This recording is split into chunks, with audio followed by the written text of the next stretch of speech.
In progress. Hello, hello, hello. Welcome in, everybody. John will be here momentarily. Welcome. Just wanted to go ahead and get in here and say hi to everybody. Hopefully everybody is having a wonderful Tuesday. We're like halfway there because it's a short week. Whoop, whoop. Oh, that's right. We are almost halfway there. Yeah, almost. Hopefully, everybody was able to get through the labs. John will start immediately with the walkthrough since he ended on the Ask Me Anything yesterday, but certainly throw your questions in tech support if you need help. And one of our nerd herders, morning jelly beanster, one of our nerd herders will jump in there and get you straight. I love that gif. You can tell it's backwards, but it still just cracks me up that they're just playing that backwards. Oh, yeah. Working, but tuning in. Oh, hi, Kishan. Hopefully I pronounced that correct.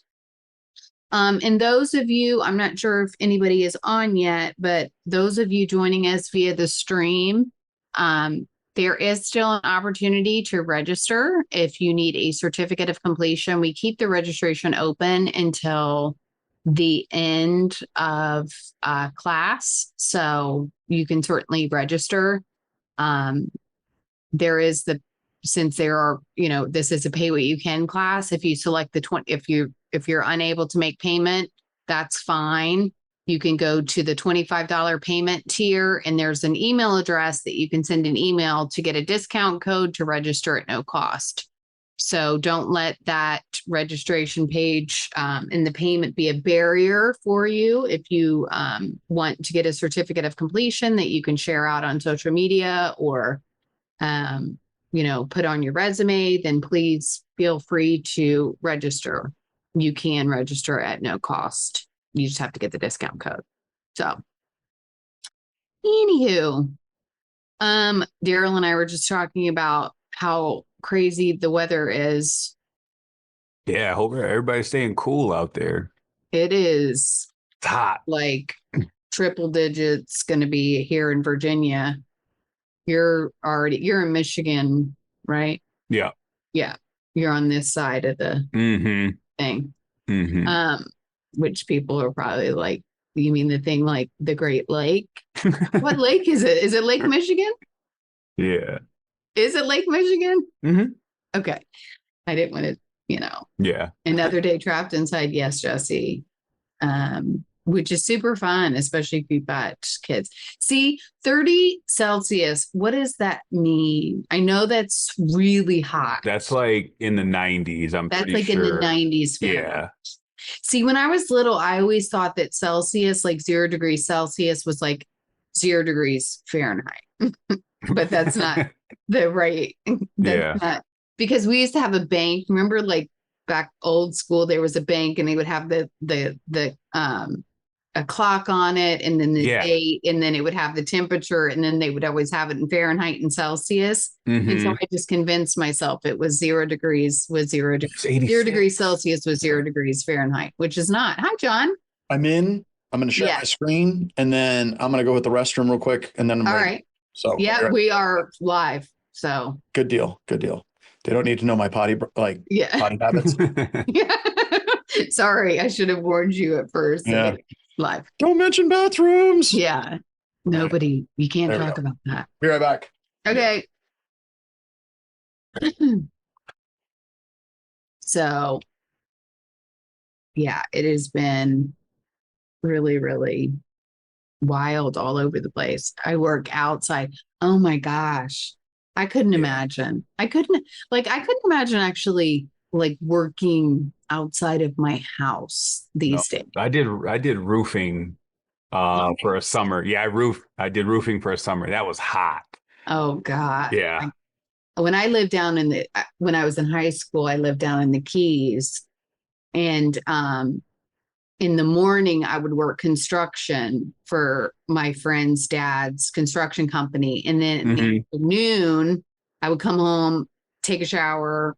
And then in the afternoon, I had to work for his parents' daycare. Oh, okay. Dude, I don't know what was worse. Right.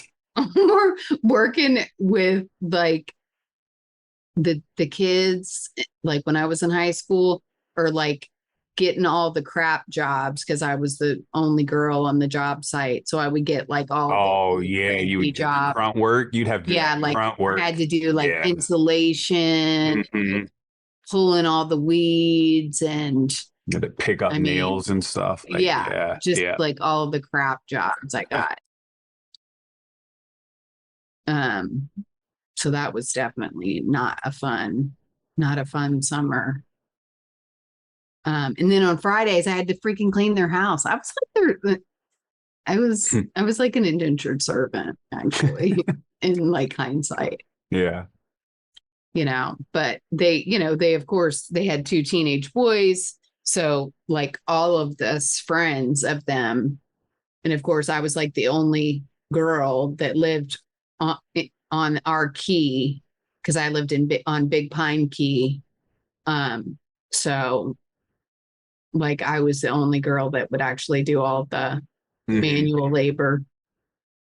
Hi, Mr. Strand. I'm in on. I was the only girl that would do the manual labor. Yeah, so we were talking about crappy jobs as teenagers, and I did one summer I worked for a friend of mine's parents, and I had to do construction in the morning and then daycare in the afternoon. And then on Fridays, I cleaned their house. Oh, It was terrible.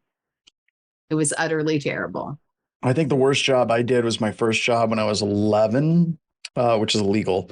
I was a dishwasher at Creamery Mall. They had a little cafe bistro sandwich shop, and the lady was a friend of my mom's. And I would go in and I would wash dishes, but there was a couple of problems. One, I was paid $1.50 an hour. Oh, And her take was, I think about this a lot, but her take was, well, you technically shouldn't even be working. So I don't have to pay you that much. Yeah. Which is honestly probably the wrong take in that whole situation. And then the other problem about that is they had a very small hot water heater. So it would run out of hot water while I was doing dishes, and like she would scream at me because the dishes weren't coming clean, but we didn't have hot water. So it was miserable. And she was a friend of my mom's, and it was just like, it was pretty bad.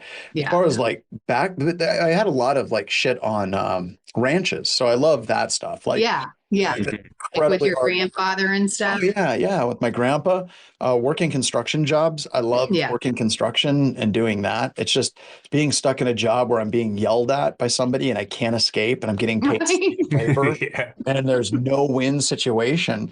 I think it actually got me to the point of being neurotic at a very young age. It was like, I always have this like, there's something wrong with me. I'm screwing up. How am I supposed to do this? When a smart version of me would have told her just to right the F off. And that's what kids nowadays would do. Back then, there was a 0% chance of that happening. Zero chance. Zero chance. I mean, like you would have gotten slapped from everybody's mother. Yep. Absolutely. It would not have happened, and it would not have gone well. All right, so let's get rolling. So we closed with the Canary token, or not, the Atomic Red Team lab, right? Yesterday, is that what we closed with? I think that's what we ended with yesterday. I think so. Yes. Yes, I believe we did. All right, so let's get rolling on that. So want to do a quick walkthrough of that particular lab. I'm going to get a couple of things ready. Yeah. Wait, it might be Blue Spawn. It would be the same thing. Okay, same thing. Okay. Yep. All right. So I'm just going to kind of get my terminals and stuff set up because I literally just got into the office just a few seconds ago. So we'll get everything prepped and ready. Get the PowerShell prompt. Get a prompt going up to size 16. There we go. Apply that. And our command prompt as well. So that should get us everything we need for this lab. Let's get to it. All right. So the first one that we're going to do is we're going to run the command to disable AV. The goal of this lab isn't to like test, Windows Defender. That's not what we're trying to do here. We're just trying to go through what would be a methodology that you would use to actively go through and assess your own environment. And on the other side of this, I'm hoping I can get the system roundup, so I can show you what it looks like at BHIS. I have a mock-up fake thing. So you can see what we do in our Security Operations Center when we are testing and evaluating our own DTECs. Now, once again, this is in this class because it is an active defense, right? We're actively going through the effort of testing and evaluating our security stack. And this kind of bleeds a little bit into, let's say, doing adversarial emulation, which is exactly what we're doing here, but it is active, right? We're not passively waiting for something to happen in our environment. Now we're going to go ahead and we are going to install Atomic Red Team. Got all the steps that you need to do that here. So you can install this. You can go through these steps to install on just about any system that you would be running into. You totally have that capability with it. Now, I started up a tool called BlueSpawn over here, and BlueSpawn is not really a full EDR. It was an EDR that was created by some University of Virginia students for a for CCDC competition, Cyber Collegiate Defense competition. And it's really, really super cool what they actually did, right?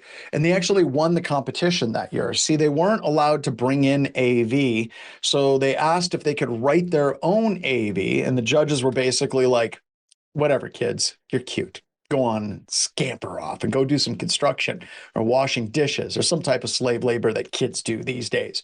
And they actually wrote a fairly functional little AV for a number of different DTECs. Now, a lot of the people that were on the offensive team were people like Mubix and Egypt. So they had some really, really solid penetration testers. And it was actually pretty good at shutting down a lot of the attacks that they were doing. So we're just going through the instructions right here to actually get Atomic Red Team installed on this VM. And it's already running. We're going through and making sure that we got the right PowerShell modules so it works. We import the invoke, and now we're going to invoke some tests. Now, the Atomic Red Team framework is completely built around running individual tests, right? So we can run individual tests, but through a little bit of scripting, it's really quite easy to go through the effort and extend it. So you can have it run entire directories. You can have it run a number of different things. So we just ran a test, and BlueSpawn caught it, right? Absolutely caught it. Once again, the goal of this isn't to use BlueSpawn, but you should be doing the same thing with your EDR in your environment. Next thing, we're going to run another check, another technique on this. And it's detecting that. It says 0 detections, but I'll explain what that means here in just a little bit. But we can go through each of these one at a time. We can see which ones work and which ones don't. So far, so good. Now, we've got to change some stuff up, right? So I'm going to jump ahead a little bit. When we are looking at this, you're going to run into situations where you do not have an atomic to work with, or whatever tool you're using for adversarial emulation does not have the actual DTECs or doesn't have the actual scripts to do that type of analysis. So you would have to do it by hand.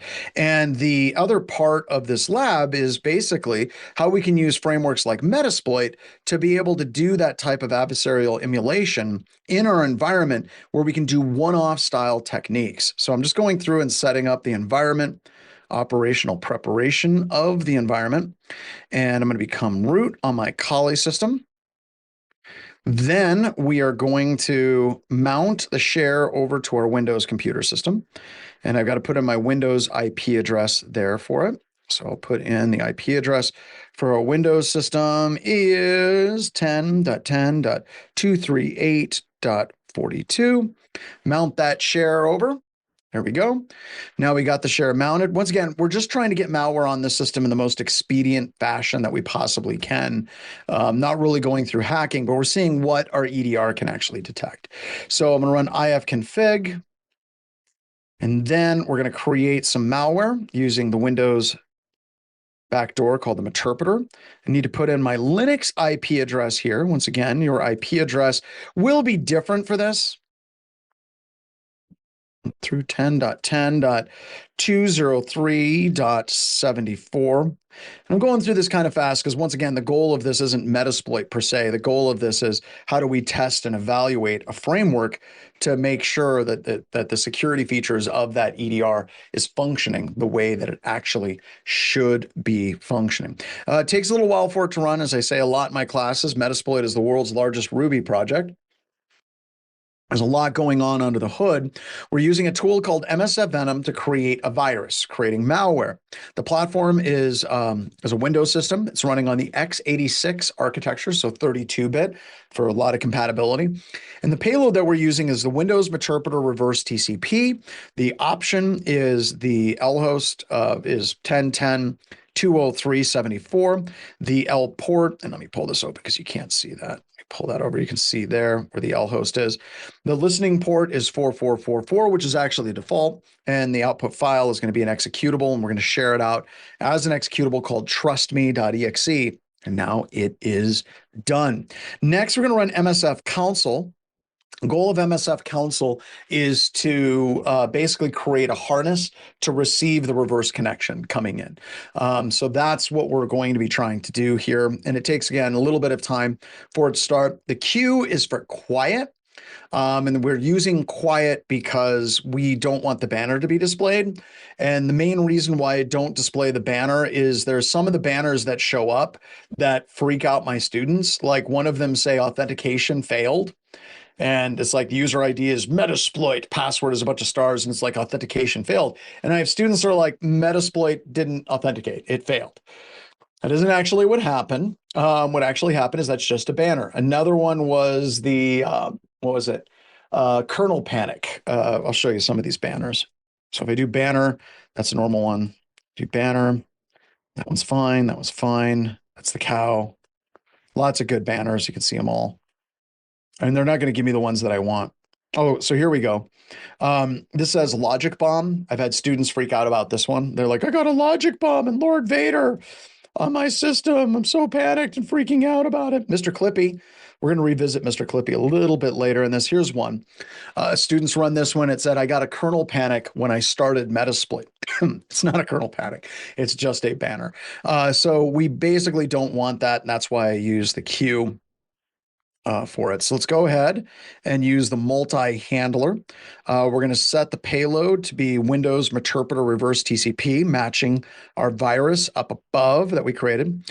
We're going to set the lhost to be ETH0 for our, oops, I got to do lhost equals ETH0, like so. Setting that up, and then I'm going to run exploit, and nothing at this phase is going to happen. The reason why nothing is going to happen is I need to go back to my Windows computer system, open up a command prompt, and I need to execute the Metasploit module. So go ahead and run this one as administrator, cd into the top level directory, and run trust me. Okay, so now we got the stage, we've exploited that computer system, and we were able to exploit this system, and we didn't get a lot as far as what's going on with this particular computer system. It didn't generate an alert from the initial compromise, but what we want to do is say, okay, let's say that there's some registry key persistent attacks that are out there, or a keystroke logger. So I can run keyscan start, and I can fire off a keystroke logger. I don't get anything on that. Oh, it did actually find the malicious file. Let me see if it's the right one.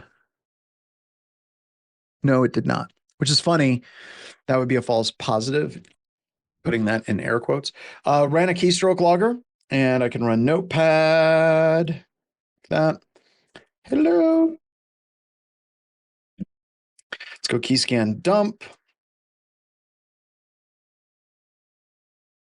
There's my keystroke loggers, and I got nothing. from BlueSpawn. So if there was a keystroke logger and executives were really, really super worried about that whole thing, I could say right now we've got a gap in our coverage, right? We got some persistence mechanism. Let's say that there's some registry key persistence that's out there in the wild. I can start a shell and I can add a registry key to this computer like that. Nothing, nothing, nothing. Should have gotten something, but that's interesting in and of itself. This inconsistent. Let's try a second one. Yep. There we go. Got that one. All right.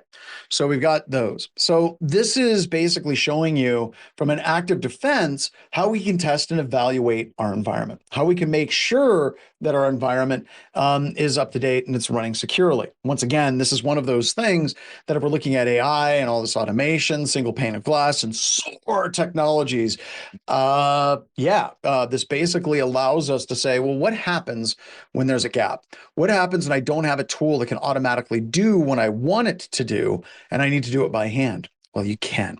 All right. So my lab is pretty well messed up at this particular point. I've done all kinds of things. Let me show you something. So if I do this, no, Sysmon is not doing, some people will ask, is Sysmon doing a Sysmon, or sorry, is BlueSpawn doing a Sysmon pull? It is not. It's actually hooking at a lower level into the kernel and the operating system, which makes it a really super cool college project. Once again, the goal of this lab is not BlueSpawn. The goal of this lab is we're using BlueSpawn as a stand-in. So I want to show you something. So if I take this guacamole instance, right, and I hit enter, refresh it. As soon as I refresh this, I'm going to get a red error. The reason why I get a red error is because I changed my password.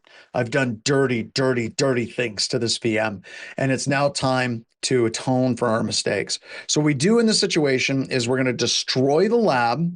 It's going to destroy that VM, and then we're going to restart it. So once the request is set and the lab is destroyed, I'm going to restart it. Oh, it's still destroying. There we go. There we go. And I'm going to restart it. And I get to start with a clean slate because it's Groundhog Day and I got you, babe. All right. So that is that lab. And we're going to go right into another lab. And we're going to close out the active defense portion of this class. And we're going to get into cyber deception after these two labs. We have two labs back to back. All right. So with these labs, the first one we're going to do is we're going to do the advanced C2 lab. And the goal of this lab is to understand how quote unquote advanced backdoors work, right? And how it's very difficult to detect many of these different advanced backdoors that exist on these things as well. So I'm going to do this lab. Let me show you which lab this is. Go back to the lab list. And we'll go to the advanced backdoor, advanced C2. It's actually, did I put that? Yeah, advanced C2, go to the right name. So go to advanced C2 PCAP analysis. You're going to look at a covert capture, and you're basically going to see how a bad person can inject something like steganography and hide in hidden form fields in standard HTML, kind of having this really cool hiding with it. And the goal of this is to show you, well, like, how the hell would you write a signature for this? It'd be very, very difficult to write a signature to detect this type of tool. Then after you're done with this tool, you're going to move into the lab where you're going to go through the lab is, we're going to do, oops, let me change this one real quick. Oops, there we go. We're going to go ahead and thought I changed this morning. I know I didn't refresh, I bet. There it is. There it refreshed, I guess. Okay, I just had to close it and restart it. There it refreshed. I will be updating the slides in the resources channel. And then you're going to go to the AC Hunter 2 instructions on the class VM, which is a second lab. So we're doing one establishing the problem. And then the second one that we're going to do is AC Hunter 2 right here. And you're going to use AC Hunter to do beaconing analysis to be able to detect these types of advanced backdoors, which once again, it is absolutely really important that we understand that we have tools that can assist with this kind of active network threat hunting. And once again, this is something that is straight out of the MITRE Engage framework, where we're doing network monitoring, PCAP collection, and protocol decoding as well. So the question that a lot of people would ask at this point is, which VM are we using? using? We're using the Active Defense and Cyber Deception with John Strand labs today. So this is 2 separate labs, okay? And we're going to go ahead and give you all, let's give you 30 minutes for this lab. So let's put 30 minutes on the clock for everyone to do both of these labs. I'll do the walkthrough. We'll take a quick break, and then we jump into cyber deception after that. All right, so get rolling. I'll see you on the other side.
Evil twin on the Wi-Fi scene.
must protect.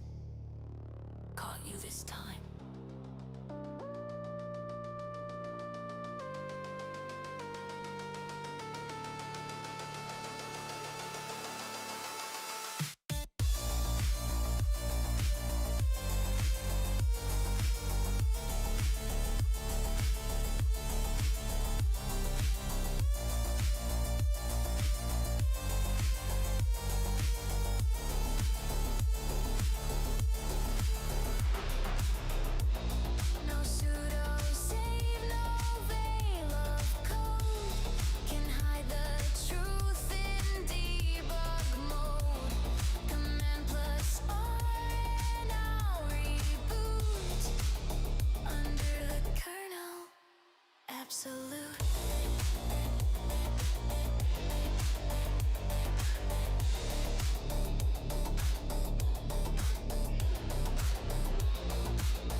All right. Coming back, I feel like a DJ. Now, we've expanded our musical palette here at Anti-Siphon. Can we share a link? Because I know that we have No Bandwidth. That's Bull Bullock's project. And I can't remember the name of that last project, but fantastic music. And once again, if you don't much care for the music, I know some people prefer the silence. You know, that's fine. There's no problem with that at all, but you can just kind of turn it down. I just like having it in the background, and we're trying to get more people that are like nerdcore or, you know, the type of music, kind of electronic, kind of hacking music is what we're looking for. Now, I noticed that a lot of people were looking at our t-shirts, and once again, we do have a tremendous amount of pride in the t-shirts at Black Hills Information Security. And my favorite shirt, and this is the shirt you get for taking this class, is this one, right? So this is the BHIS Discord server. And I want to talk a little bit about this shirt. Whenever you signed up, we have the pay what you can tiers, and we get you a shirt with that as well. So this shirt right here is one of my favorite shirts that we've ever designed. It's fantastic. If you look at it, it's an apple. Now, a lot of people don't understand exactly what the apple represents. Some people are like, well, it's Adam and Eve, knowledge of good and evil. The apple actually is pretty interesting. It actually goes earlier than that. Specifically, this apple has something in the middle. It looks like a K, and that would be the symbol for a transistor. And the K, if we're going into the historical aspects of said shirt and what the K actually represents, is Callisti. And Callisti is interesting in Greek because it's the symbol for Principia Discord. Someone threw an apple that said Callisti for the most beautiful in a room full of Greek goddesses, and we got the Trojan War out of it. And that K, we've replaced it with the symbol of a transistor, and we have the three different aspects of a transistor. We have the collector, which is the ACM quote. We have the base, which is BHIS, and we have the emitter, which is anti-siphon. So I like things that have like riddles within riddles, meaning within meaning. And once again, for this apple with the K and Callisti and the Trojan War, it's for our Discord server. So once again, I like layers on layers on layers on these things, and you'll all be getting those shirts. So you'll understand what that shirt actually means. Once again, apple with a K, Callisti, and that's what started the Trojan War, and it's the universal symbol for chaos and discord, which I dig. All right. So let's get back into this particular lab. We had two separate labs that we were working with. One of them is the Advanced C2 lab, which is not crazy advanced so much anymore, but I think it articulates the type of advanced problems that we deal with standard signature-based detection and what many organizations are actually dealing with on that as well. So what we want to do is walk you through kind of what a backdoor looks like, where an attacker puts some thought into what would go into the backdoor and how that backdoor would interact and be difficult to identify different attacks. So we'll go back in and we'll change the settings associated with this, kick up that font. Let's go bold 16. All right, there we go. We're going to CD into the opt covert directory, and we're just going to read the packet capture directly, and we can send it through less. So this is it. This is the packet capture, and you can kind of go down a little bit on this. We can go down, and here is the backdoor. Now, this particular backdoor uses an __ view state parameter. Now, the reason why this command and control server uses the __ view state parameter is because that parameter is designed for a session identifier, for keeping all the sessions unique on a web server. It's predominantly used by ASP.NET and IIS web servers, and it's meant to be randomized and variable in length. So anytime we have anything that's a normal communication that's random and variable in length, we absolutely want to use that and abuse that as a command and control form in an environment. Now you can take this and you can try to base 64 decode it in something like, let's go ahead and, oops, that's not what I wanted. We can do that, and we can go to something like CyberChef. Go online, we can paste it in.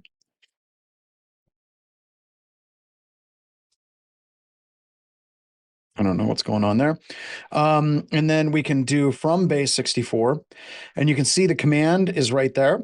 It's a little broken. That's because we threw in a little bit of chaos ourselves in this backdoor by putting in a carriage return line feed, and that's the base 64 decoding of that particular backdoor. Now, once again, really good attackers are going to be doing that, right? They're going to be taking normal communication channels, normal fields that are randomized in their content and variable in length, and they will use that to their advantage to try to get out of your environment. And it becomes very difficult, if not impossible, to actually write a signature for it. Now, the reason why we talk about this is because we go to AC Hunter 2, the second part of this lab is we show you that there are, in fact, tools that we have created and released to the public that can assist with doing that decode analysis on it as well. Probably need to just put in the HTTPS on that. There we go. There we are. Got it. So now I need to log in to the server. So let's use the credentials that are specified in the lab. Got the email. And we have threat hunt at mile high. Like that. We'll log in. And here we go. So what this does, this particular tool using Rita underneath the hood, this particular tool does not really focus on the on doing signature-based detection. It doesn't do that. Instead, it's going to be looking at the frequency analysis associated with this particular backdoor and the backdoors that we can see on it, and look at the communication profiles to look for non-human beaconing on that environment. So if we look at any of these different selections that we have, like, you know, we have any of the backdoors that we have like XenoRat, we have tons of backdoors on this as well. So let's go ahead and let's go to some of the questions down here. So the async rat data set, what's the connection interval for the 136? We'll do that one. Here we go. And if we look at the connection interval for this, we have a connection dispersion, very nice little bit of jitter going on with that particular backdoor. It's not at one specific interval. It's got a little bit of variance, but once again, that's totally not a human. The data dispersion has very high concentration. All of the connection sizes basically have the exact same size.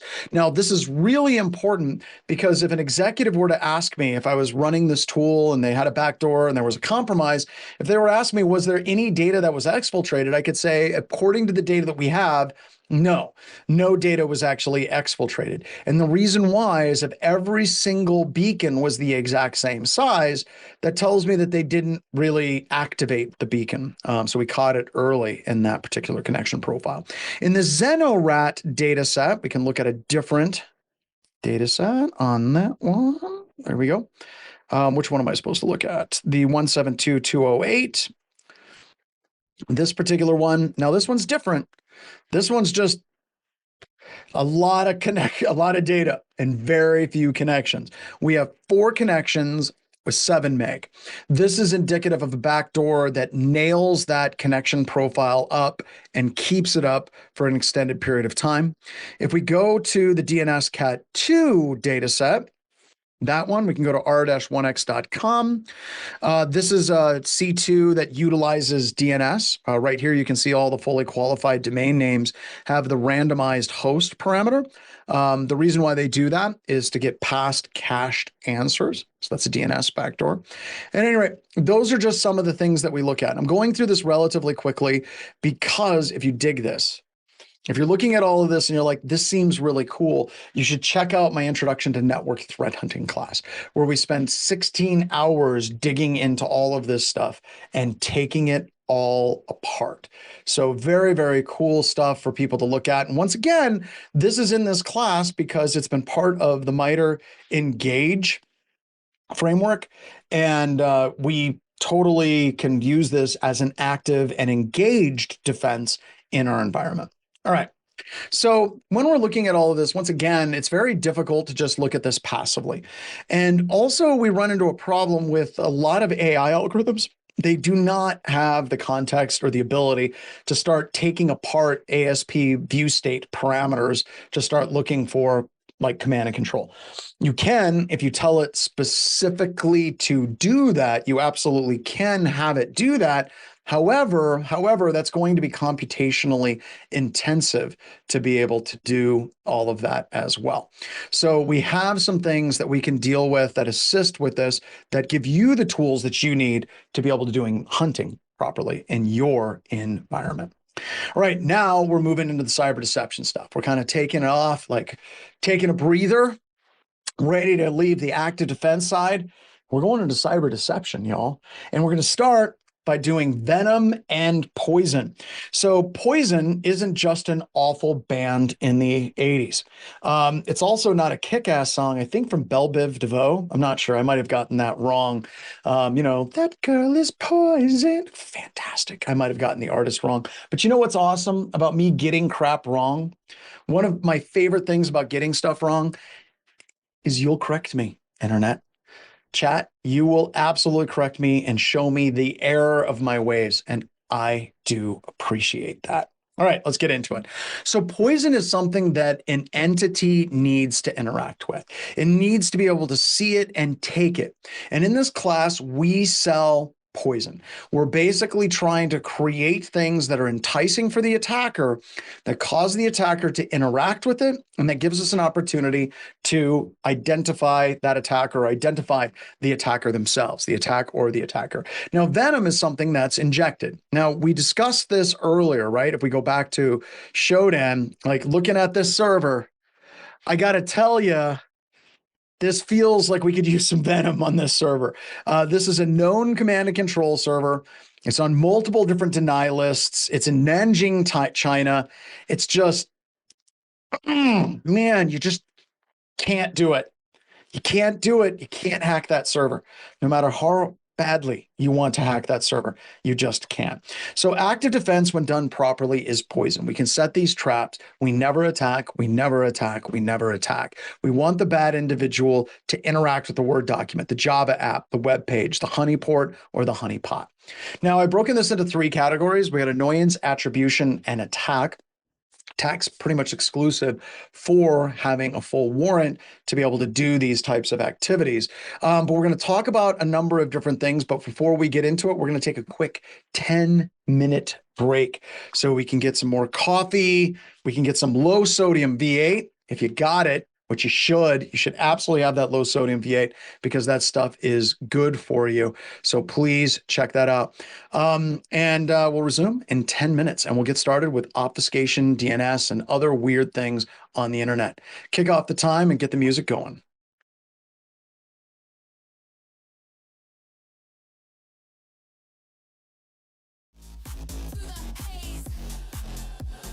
Shadows move in hidden streams. Binary dissolves to dreams. Every pattern, every trace writes a name I can't erase.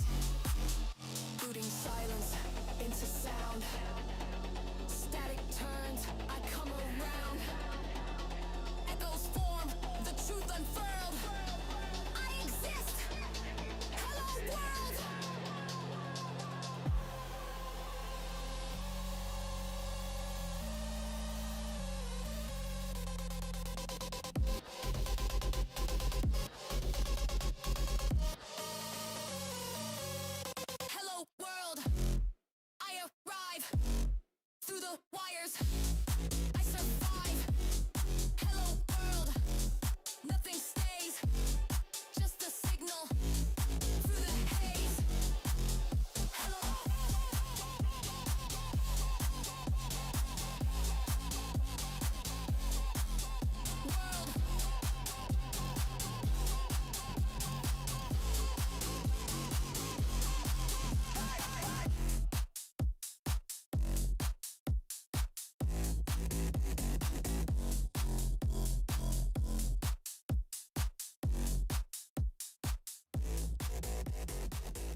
Hello there. Just trying to get logged into my ChatGPT account. It's not working because I had a thing I wanted to do with thing for the class that we're doing and the stuff that we're doing. We're going to move that out of the way so you don't have to look at it because you don't want to look at it. I just don't know why it's not working. All right, but we're going to get to it. We're going to get to it. We're going to do it. All right, so we're going to talk about obfuscation, DNS, and other oddities. And then we're going to get into some really cool web spider traps and things that can exist on that as well. So pretty cool. So let's get rolling. So Mr. Clippy, show us away. For a long time, there's this website. I will not say what that website is, but the person that ran that website was using PHP IDS.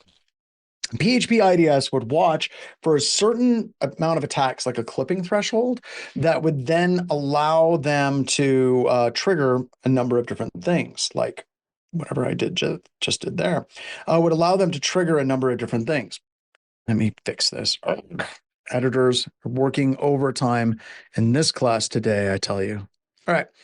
And one of the things that this particular individual would do if you were launching an attack against his website, PHP IDS would drop in Mr. Clippy on the website and it would pop up and say, hello, according to PHP IDS, it looks like you're trying to pwn my website. Would you like some help with that?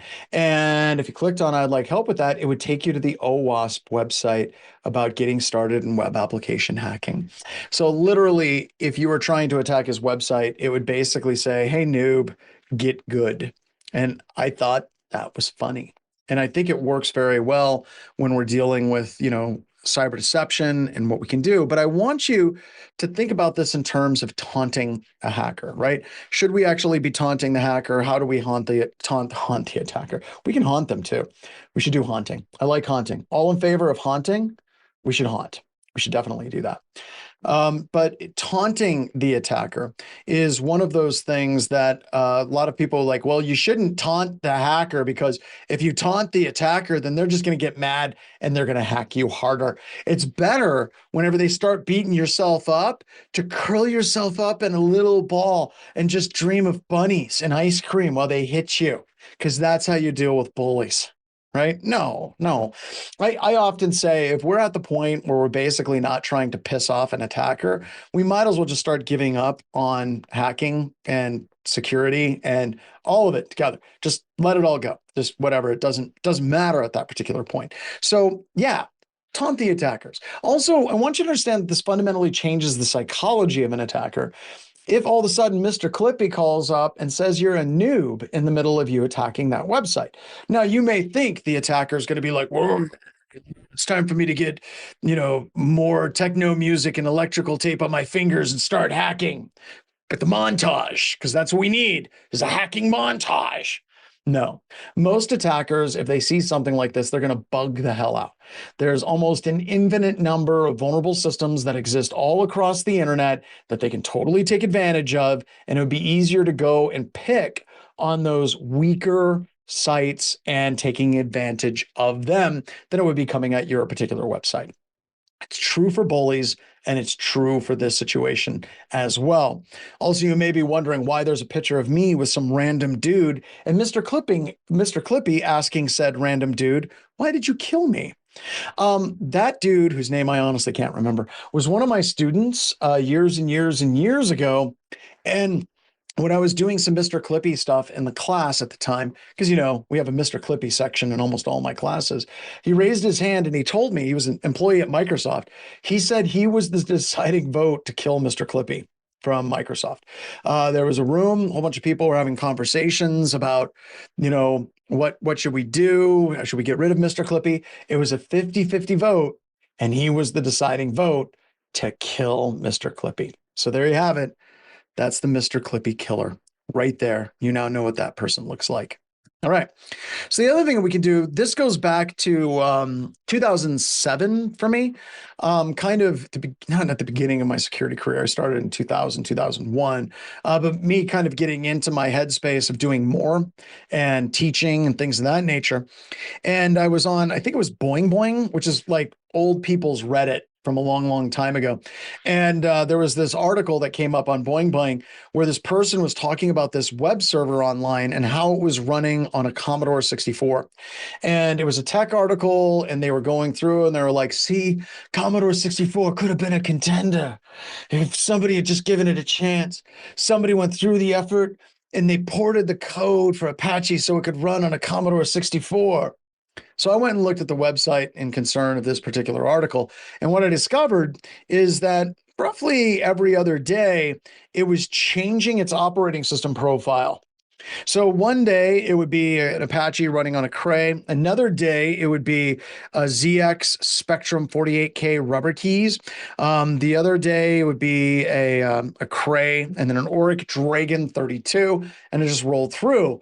And what I realized is whoever was behind that particular website was actually going through the effort of changing their Apache banners to make it look like it was running on a number of other web servers.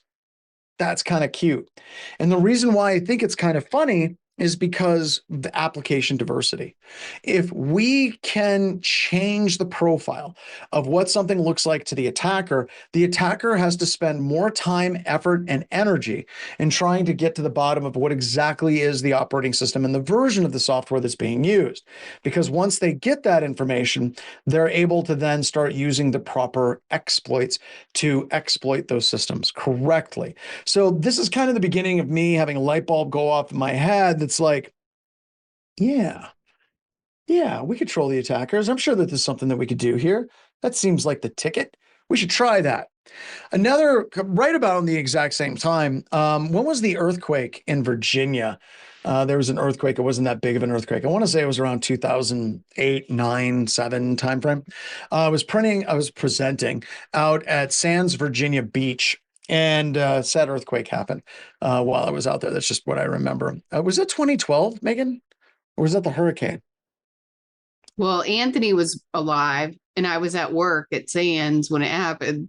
So it was 2012 was the earthquake. Yeah, it was around there, 2010. It was after 2010. I'm going to trust you and your time frame remembrance because I'm clearly addled. So thanks.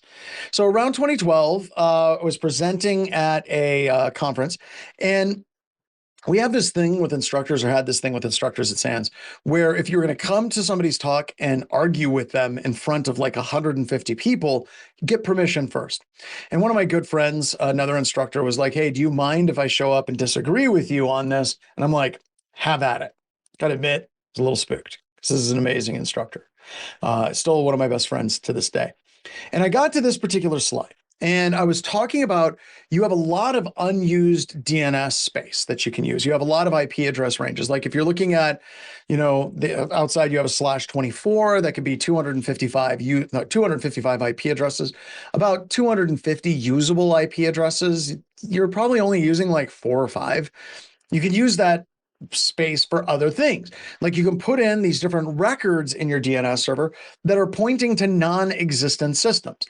And if anybody is ever trying to go after these non-existent systems, you know that somebody is actively trying to do something that they shouldn't do. And you can call shenanigans, right? You can call shenanigans like a cat, meow, jumping all nimbly bimbly from tree to tree, right? So if you use that space correctly, and if somebody's going after these particular sites, just deny list them. And once again, when we're talking about N8N, and we're talking about how we can use that as an orchestration layer along with our AI, you can totally have that alert trigger and automatically do an update to any of your different firewalls to shut this particular system down. Now, in the middle of my presentation, the instructor raised his hand very politely and astutely and handsomely, I might add. And he said, I don't think you should do this. And his argument was this. He said, I'm a penetration tester. And if you're throwing up a whole bunch of cyber deception against me and you're spending money for me to break into your environment, it's going to cost me more time and effort to break into your environment. And I responded with a question. And I said, so let me get this straight. You want organizations to reduce their security in order for you to evaluate their security. That doesn't make a lot of sense. Well, you can look at it in a couple of ways. One, if it's a red team, they better hit that cyber deception. You're not going to tell them about the traps. If it's a pen test and you're looking at this from a cost perspective, then maybe, just maybe, you actually do want to tell them when the cyber deception exists so that they can find the vulnerabilities. So it really depends on what your goal and assessment of the specific engagement is and what is the level that you're going to communicate with your assessors. But the point is, stuff like this, you build enough of it up in an environment and it becomes exceedingly difficult for anybody to successfully break into your environment as well. So let's talk about this idea of deception and obfuscation, and let's take it up a couple of notches. Let's talk about evil web servers. So this goes back to a penetration test that I had a long time ago. I was doing a pen test for a bank that was out of Phoenix, Arizona, all the way to Tacoma, Philadelphia, Atlanta, LA. And I was doing this test and I was crawling the website, and every single time I was crawling the website, it would just go into this infinite recursive loop.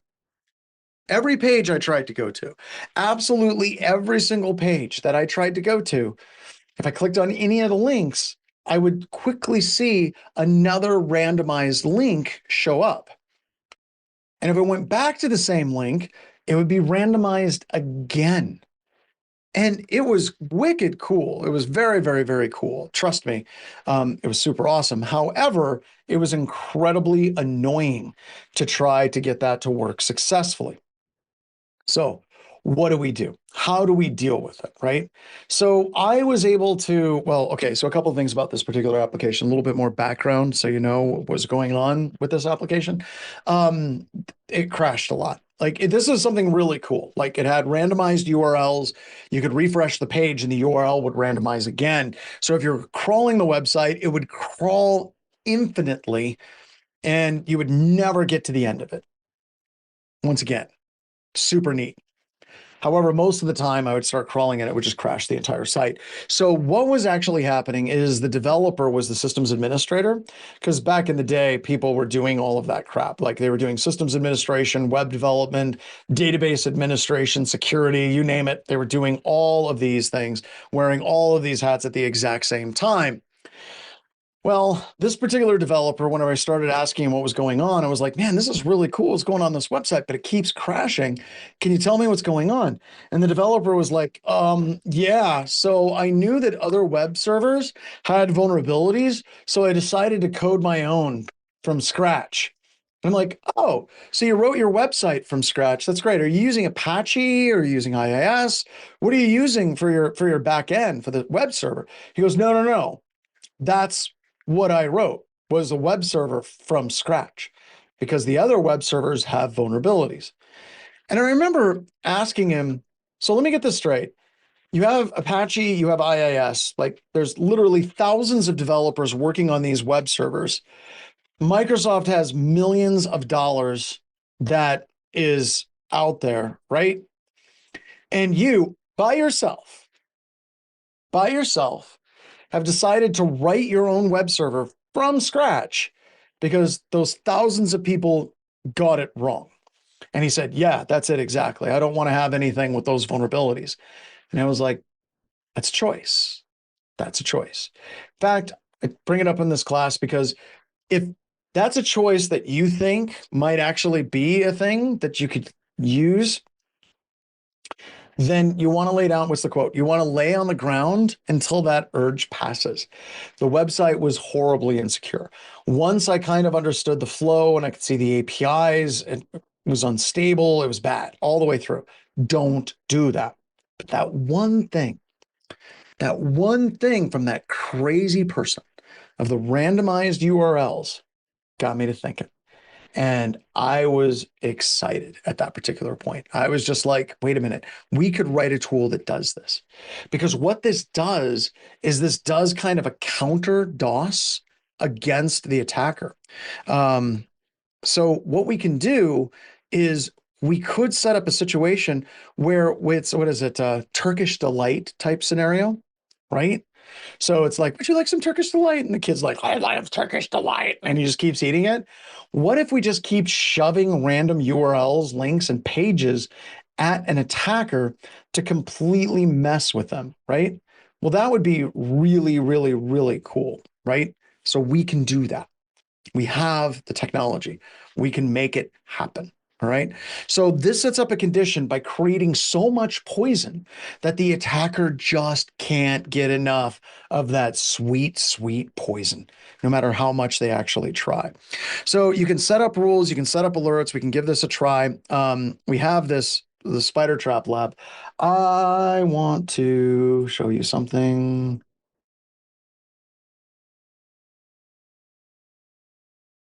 See if I can find it.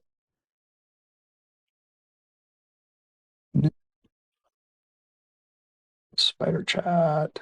Let's go.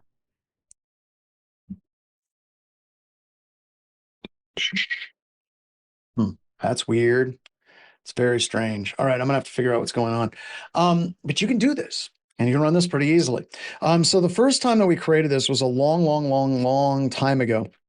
Ethan, who was one of the testers here at Black Hills Information Security, this was one of the first tools that he wrote for me. Basically, we looked at what was going on with that website, and I'm like, I want to do that on this website over here. And he went and he created it for me. So we created Spider Trap, and this is the lab for that tool. All right, so let's go ahead. Let's go into the lab directory. We're going to go down and we're going to choose Spider Trap. Spider Trap, Spider Trap. So we have usage information, basic usage on how you would do it. So we can get our IP address for our Kali systems. We can CD into the op Spider Trap directory. And then we're going to run Spider Trap on port 8000 on our Kali system. And then you're going to surf to your Kali system from your Windows computer system. And you're just going to start clicking links. Now, whenever it runs by itself, it just basically runs, it just basically runs and it gives you random gibberish. Now, a lot of the like crawling tools that are out there today, they have the ability to identify whenever they're getting random gibberish that's being thrown into them.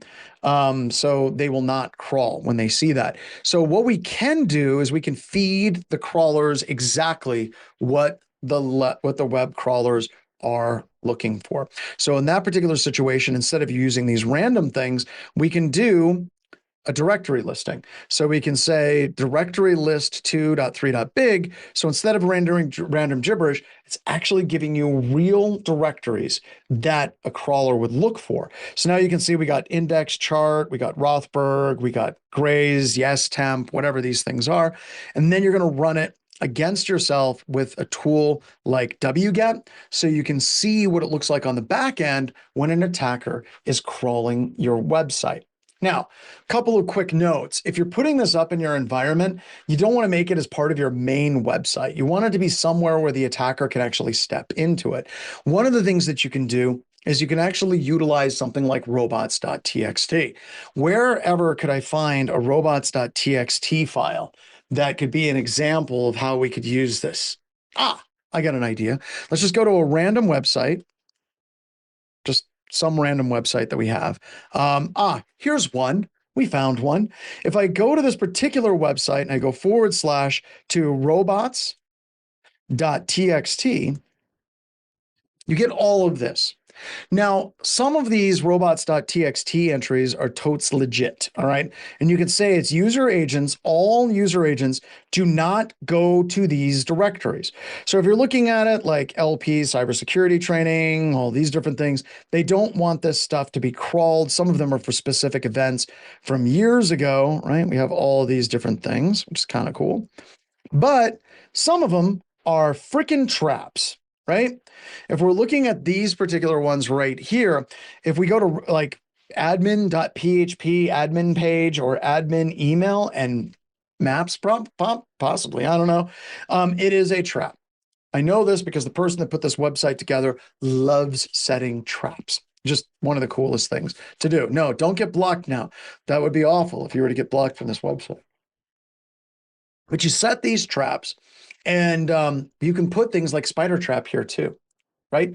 So if somebody goes to a specific directory, and by the way, normal human beings are never going to these directories, like ever. So if we're talking about setting these traps and we're worried about, oh, well, you know, will a real user go to robots.txt and then go to the admin panel and then fire off spider trap? No, That's never going to happen. That's not a thing that normal human beings would ever do under any circumstances whatsoever in your environment. So you don't have to really worry about that all that much. Now, a funny story, years ago when I was teaching for said organization, I was demonstrating this in a completely different class. And I had a couple of students, while we were on the hotel network, decide to start messing around with this page while on the hotel network. So what happened was the entire hotel network was blocked at the conference for the thing that we were attending at the time. So literally the website broke for 1,200 people at the exact same time. Now, do you think that people were like, hey, John, thank you very much for sharing this particular security vulnerability with us and all of the issues that cop up with this particular security vulnerability? Granted, kind of happened at an inopportune time, but we appreciate you figuring this out. Or do you think they talked to the person that set this up and said, hey, just blindly blocking IP addresses could potentially have adverse impacts for any of the different conferences that we may be doing at places. So maybe we need to put in a little bit more logic on this website, just not blindly be blocking websites or people that come to the websites. No, what actually happened was I got my ass chewed for doing this. So yes, this does work. Yes, this can be incredibly effective. But I also think it's kind of important at this particular point, kind of setting the stage as we move forward with more deception and what we're actually doing here, is to kind of break this down a little bit more. And a lot of people will say, well, if I was attacking that website, I would just find these things and then I would step around them. That's literally like going up to a minefield and being like, well, I'm going to walk through that field. And if I see a mine, I'm just not going to step on it. Because if that logic worked, then minefields would be completely ineffective. I also want you to think about how this changes the psychology of an attacker, right? If you do this and the attacker gets blocked at a certain IP address, right? It does take time and effort for the attacker to move to another IP address. It does. It's not horribly hard to do. It's absolutely possible to do, but it does kind of take time to actually do that properly as an attacker. It does. So that increases the amount of time that's going to be required for them to try to break into your website. And that's, as Martha Stewart would say, a good thing. The other thing is the psychology of this, once again, goes back to if you're dealing with a nation state level attacker or any advanced level attacker, they never, ever, ever expect there to be anything like this on any of the websites or the organizations that they're going after. And for me, because I've done nation state level cyber offensive operations, if I was working on an operation and I came across an environment, by the way, this never happened, just so you know, this never occurred. And I found deception like this, I would literally have to get approval from a commanding officer to be able to continue the operation. The reason is the overall security risk for me, burning a tools, tactic, or a procedure would be too high. It would also potentially jeopardize an operation.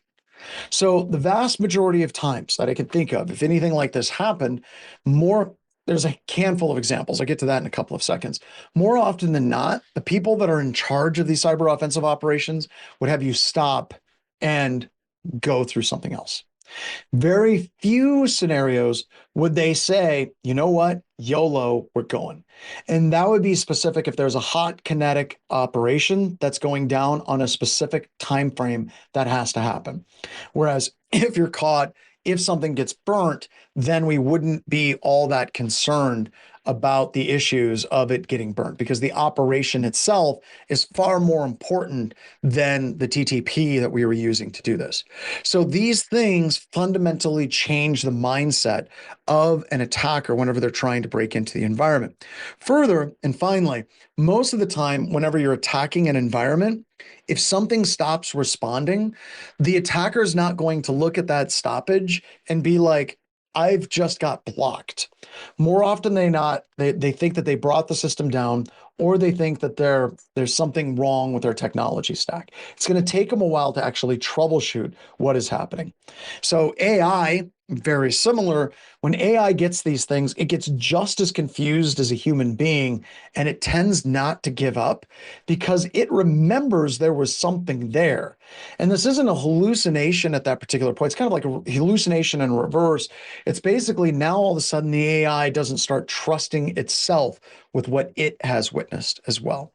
All right.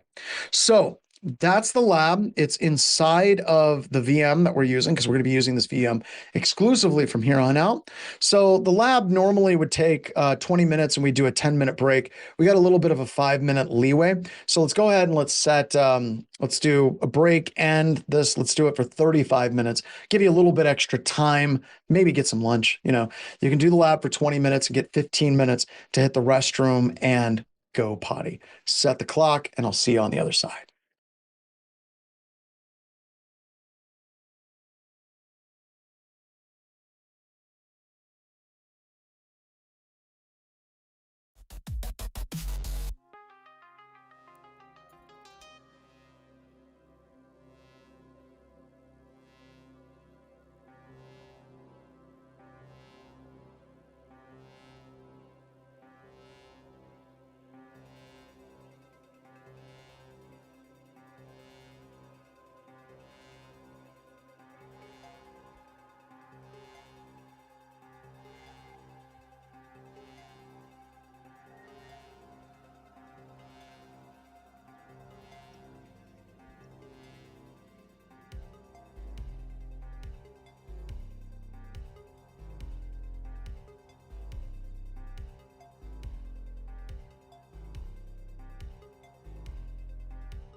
system wakes, neon pulses, circuits quake, autonomous in every layer, rise tonight, the agentic raver, algorithms on the floor, ultraviolet begging more, every step is calculated, every heartbeat automated.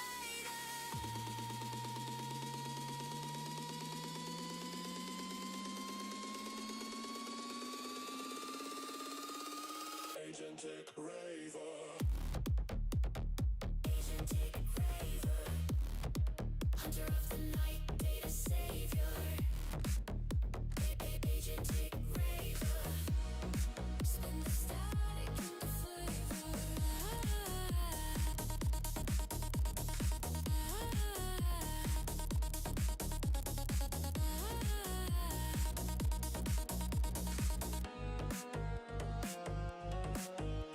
Self-directed sparks collide.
Initialization complete.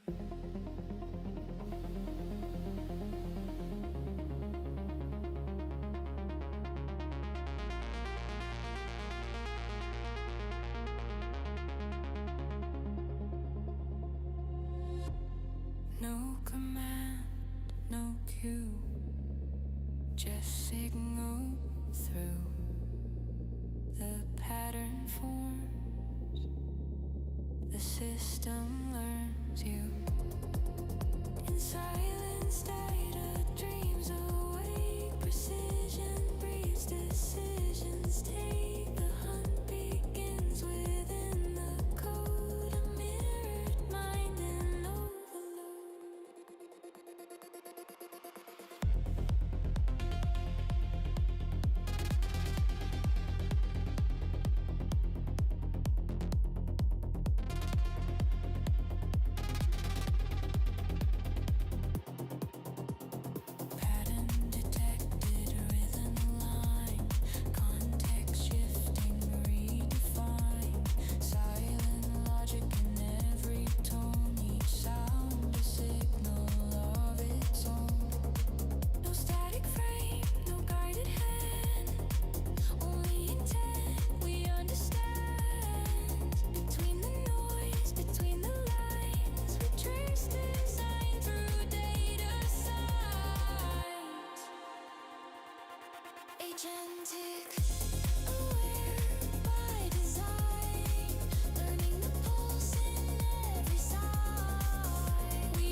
All right, and we're back.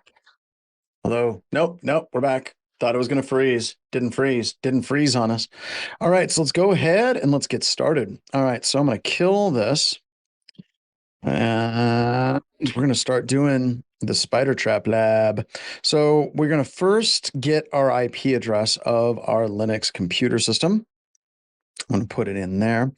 And you can see the IP address is 10.10.249.0, which is kind of interesting. Ping 10.10.249.0. There we go. We got a connectivity. Looking good. All right, so we'll just set that there. And we are going to go into the spider trap directory, which I think we're now in there.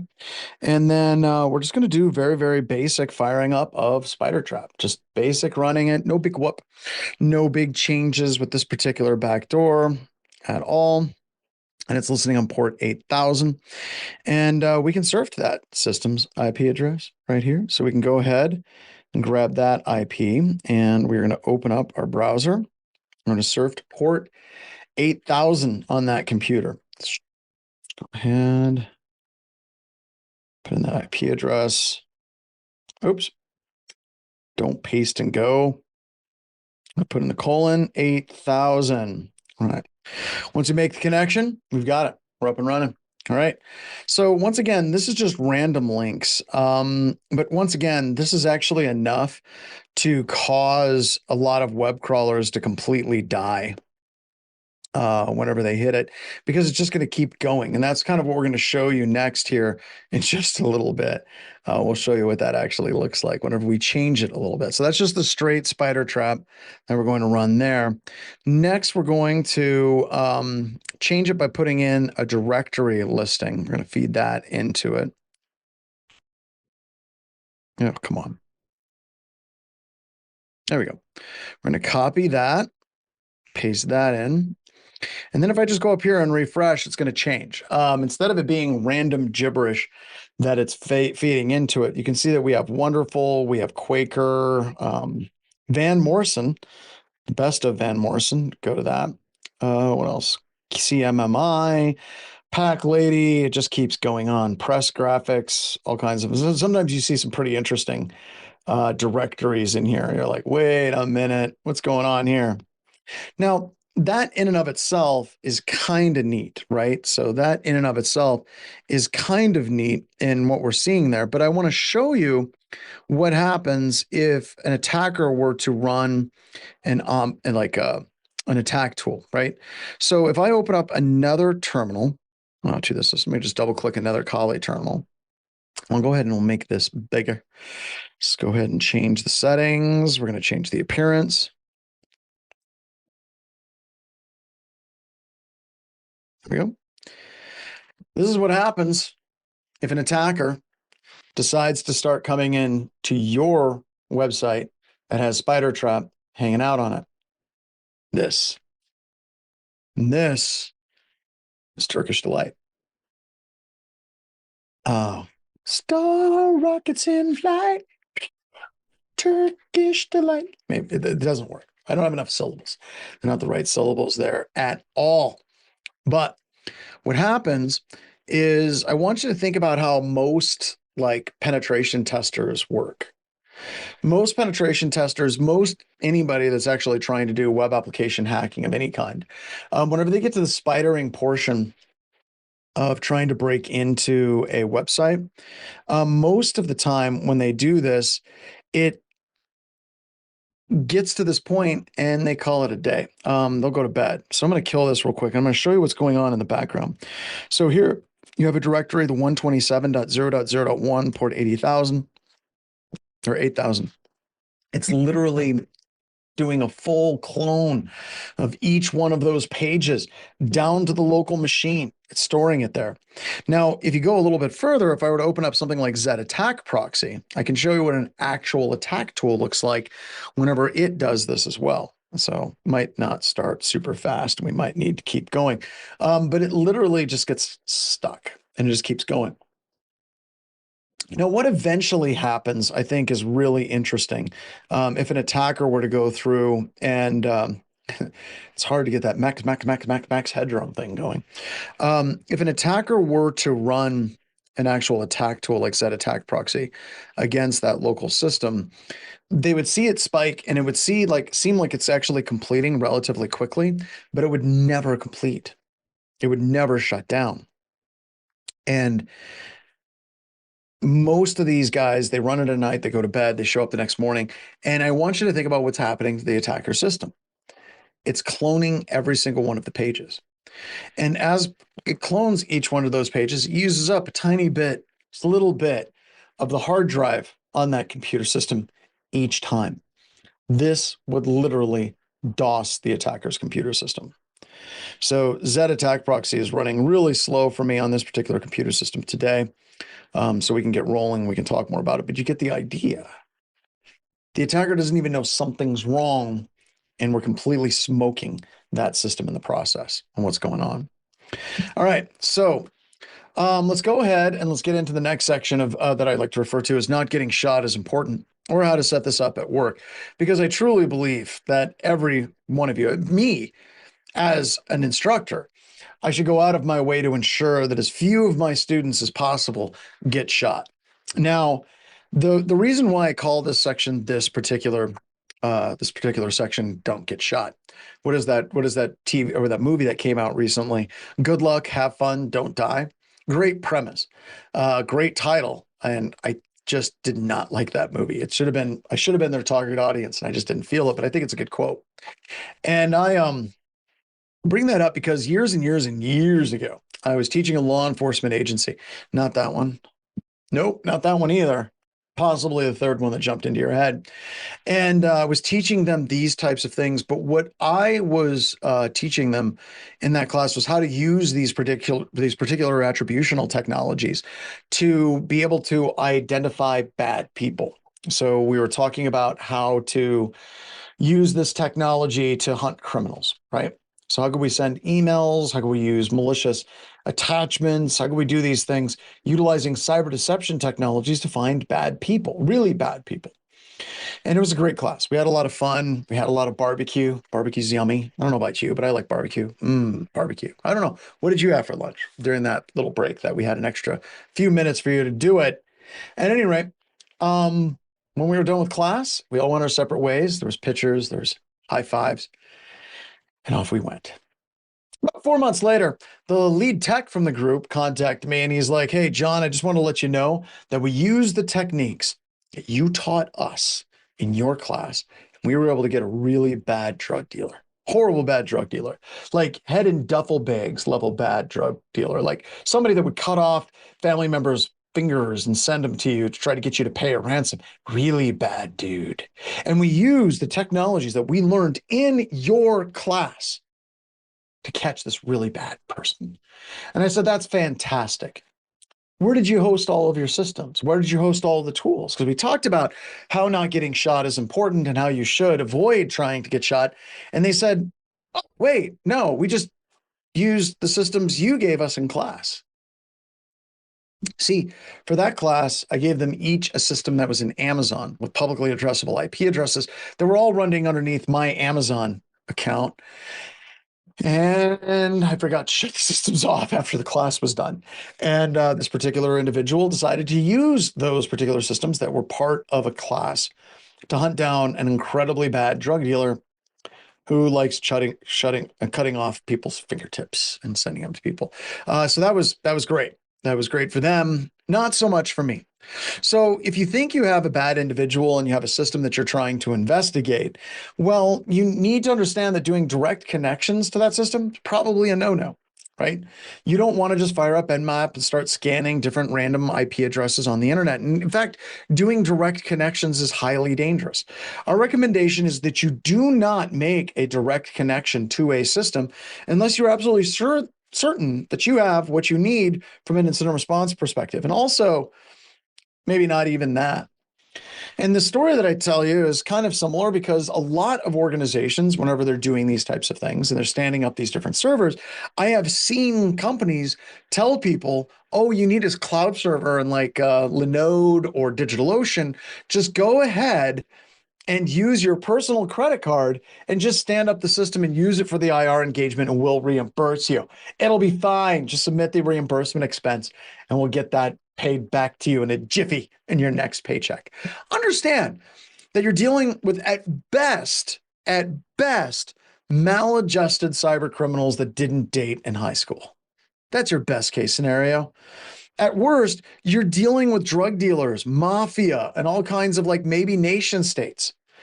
A long time ago, right before I started getting involved in computer security, there was an Israeli company that's not going to be named and who they actually were.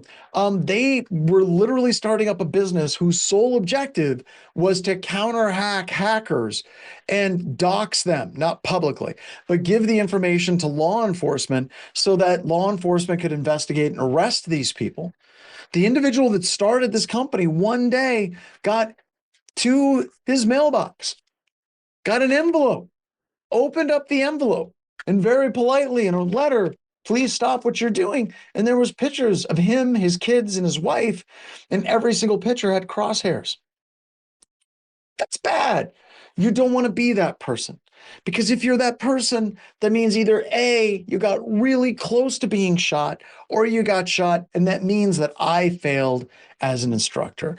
So let's go ahead and say that you're trying to set up these active defense Harbinger distribution techniques, and you want to set it up in a way that you don't get shot. So I'm going to go through this and we're going to look at it from the perspective of being incredibly paranoid.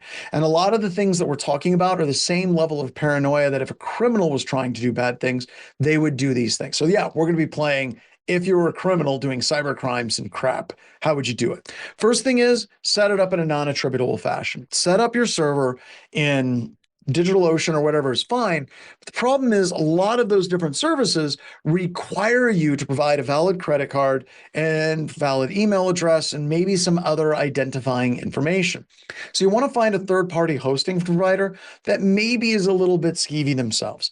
Like maybe we can kind of look at some of these hosting providers. We could be like hosting providers that accept Bitcoin. All right. So there are actually hosting providers that accept Bitcoin, even in this day and age, year of our Lord 2026, right? So here we've got Hostinger, right? We can get started on that. 5 out of 5. The experts love this one, right? We have InterServer. That's pretty good. What about HostWinds? HostWinds, believe it or not, is actually one that I've used in the past. Bitcoin web hosting, which I love a name from a company that literally just gets straight to the point. Like, what do you do? We do Bitcoin web hosting. Right? They just got it right there, right? So yeah, you can find these different groups. And by the way, are they sketchy? Yeah. Are they probably a little bit-ish? A little bit, for sure. But they don't care. Like, you can stand up servers on their infrastructures paying Bitcoin. They aren't going to be looking at your bits and figure out what's going on. Okay, they might actually be. They might have a weird voistic like fetish going on, but they're not going to be like, turning you over to Interpol. Hopefully, most likely. Probably not. Right? But we're trying to find these people that we can set these things up. Don't ever set like a callback server up directly on your server. So if you're setting up like word web bugs, if you're setting up different cyber deception attributional technologies, you don't want to set that technology up that it's running on your corporate server. You always want the callbacks to go back to a server or a domain that is not associated with your organization. And you want to set the server up via name and an email that's not a real person. Everything I learned about this, I learned from Blues Brothers. If you remember, Blues Brothers, they had driver's licenses and they had addresses, but their driver's licenses and addresses took them to Wrigley Field. So when the police were trying to arrest Blues Brothers, they showed up to Wrigley Field. That's actually a really good approach because if they're asking for an address, you're not going to memorize some fake address somewhere. Remember a real address. Like Brian mentioned, 1600 Pennsylvania Avenue. That's his address. You'll know where he lives. It's got bright, shiny lights, and it's got the big cage match beyond Thunderdome thing in the front yard because that's Brian's house, right? You come up with an address or a building that you would remember, like the Sears Tower, or I could get the address for Mount Rushmore, South Dakota. Probably wouldn't do that one. There's not a lot of famous hackers from South Dakota. It'd probably be still too close to me, but you get the idea, right? You would come up with an address that you could remember, even if you don't remember the exact address associated with it is all. Register all this through non-attributable email, set up through PayPal, domain, hosting as well. Proxy software. So if I use a VPN, right? Like if I were to use, like, what are the big VPNs the kids use these days? Like Nord VPN is one I think I heard advertised on some angry news show that a uncle of mine was listening to. What are some other ones that are out there?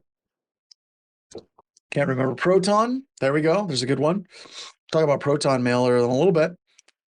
But you have all these VPN providers, and you can totally use those VPN providers. The problem with using a VPN provider directly, right whenever you try to set up these different services, is they tend to nail you to the wall immediately. Because a lot of these different email providers and different services or third-party hosting providers, if you come at them directly from a VPN, they start doing things like, no. If you want to get registered here on this site, I'm going to need to see a passport. They will flat out ask for, I want a picture of your driver's license, your social security card, and your passport to validate that you are in fact a real human being. Okay, so don't do that. Don't do that to start. What I recommend doing is you do a different way of obfuscating how you actually connect to them, because you're not going to show straight up with the Tor proxy and do all these different things. No, what you're going to do first is you're going to go to McDonald's. Now, stick with me. What you do is you go to McDonald's. You join the free wireless network. You can also do this at Walmart. You can do this at a number of different big hotel chains. Most of these big companies that have a wireless network that's available, Panera, Starbucks, McDonald's, they funnel all of the traffic that people go to their site. They funnel all that traffic back to a point of presence, and they basically log all of that traffic. They're harvesting that information for marketing and getting demographic information about people. So once again, if you get in anything and it's free, you are the product that's being harvested, right? So you go to Walmart, you go to a hotel, you go to a Starbucks, you check your point where you're popping out. Then you make sure that you're not coming directly from that location. Then you set up your account. Then you would set up your account for your hosting provider. Then you would set up your PayPal account. Then you would set up your non-attrib email address. After you have established those accounts and after you have set them up, then you can use all the proxy software in the world that you want to use. If you want to use NordVPN, you go for it. You totally can go for it. Now, one of the questions we get is, what if flock cameras track you going there? This is one of the problems with Walmart. Walmart has cameras everywhere. I hate it. I don't know if you've seen this at Walmart. When you check out, they have like a camera right there that's doing all the little dots on your face and it's tracking. I hate that. And that's why no one should ever go to Walmart. By the way, this particular class is not brought to you by Walmart, apparently. But I don't like that, right? But I want you to think this through, okay? Do you think seriously that a hacking group that you would use this technology with is going to be able to track your credit card, be able to track where your IP address is, see that it came from Walmart, just using them as a stand-in, and then they're going to hack that network, and then they're going to pull down the camera logs to find out who exactly was in the Walmart at Rapid City, South Dakota at 10:52 a.m. on a Monday? Actually, Walmart's not open 24 hours anymore, so let's switch that to PM to be able to track that. I don't think so. Right? That's like seriously, if it's getting that bad, we're at the net with Sandra Bullock, and no one wants to be at the net with Sandra Bullock. That's just a bad movie dealing with hackers and things like that. No, we just don't want to have that. All right. So they're probably not going to do that. We're going to set this stuff up initially, kind of just use the McDonald's level of caution. And then when we start connecting, then we want to kick that connection up, maybe using Tor, maybe using a VPN. Generally, I tend to avoid things like Google and Microsoft for the registration emails. Privacy is not really their thing, and their attributional technology and game is like way strong. like really, really strong. They're not just tracking you on your IP address. They're tracking a lot of things on that as well. Proton is okay for privacy and anonymity. There's been some situations where they've handed over some logs to law enforcement, which caused people to kind of freak out a little bit. But once again, you're not worried about law enforcement. You're worried about getting shot in the face by a cyber criminal. And that's what we're trying to avoid. All your other accounts will tie this back in as their main registration verification point as well. Also, whenever you're setting up authentication, use a long, strong passphrase and never use that passphrase anywhere else. If you have to provide an address, once again, use that famous place. Hosting providers, once again, some of them can be insane. Like just trying to set this up on Amazon is really not what you're going to do. No, there's actually been a couple of things where people have gotten a little mad at Proton email that they have. It's been a thing. Now, once again, if you're not a criminal, probably not a problem, but that's what they say, right? That's what they say in 1984. If you've got nothing to hide, you've got nothing to worry about. Okay, we're not going to go down that rabbit hole. Although, to be honest, in this class, a lot of things that I teach, we probably will, but not right now. All right, so you'll probably need to upload a VM. We use ADHD, or you can reinstall the tools. Honestly, I would recommend you just reinstall the tools. That's what I recommend. When you create your non-attributable instance, be prepared to destroy it. Don't get attached to it. Don't get attached to it. This is the same thing as penetration testing. In pen testing years ago, when I started BHIS, we would have the testers that would use like C2 servers and phishing servers, and they would reuse them for multiple operations. That's just the way things rolled back in 2007. Very, very quickly, we basically went and at BHIS, and we set up policies that were default that you weren't allowed to reuse servers again and again and again for multiple different ops. And in your cyber deception tracking, you want to do the exact same thing. You want to make sure it's non-attributable as you possibly can. Provider needs to accept PayPal or prepaid gift cards. I love prepaid gift cards. I think that they're very, very, very cool. And they're often the attribution associated with prepaid gift cards is many times the manager of the store that you purchased it. So if you start hearing stories about, managers of Walgreens getting hurt across the United States and weird hit operations, I'm probably heading to the hills and not coming out for a while. But those credit cards are usually pretty non-attributable on that as well. And when we're looking at these providers, you have some people are great. Some people are horrible. DigitalOcean is pretty good most of the time.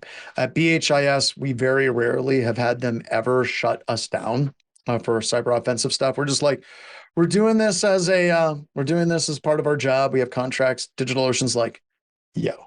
Linode, on the other hand, is very much like, screw you, hacker hippie. We're shutting you down and we're taking all of your toys away from you. All right, so burner phones. I don't have any burner phones. Brian, can you believe that? Daryl, I have no burner phones on my desk. That's improvement for me. I think I'm getting You better. can't even blame your kid. I can't even blame my children. That's what happens. 5440, Blame Your Parents. Great song. You guys should check it out. It's awesome. Great guitar riff. But I can't blame my kids this time. And I think that's what happened since I've been an empty nester, Megan, because I don't have any kids that, are using my burner phones. Oh, wait, hold on. Of course, he's got one, folks.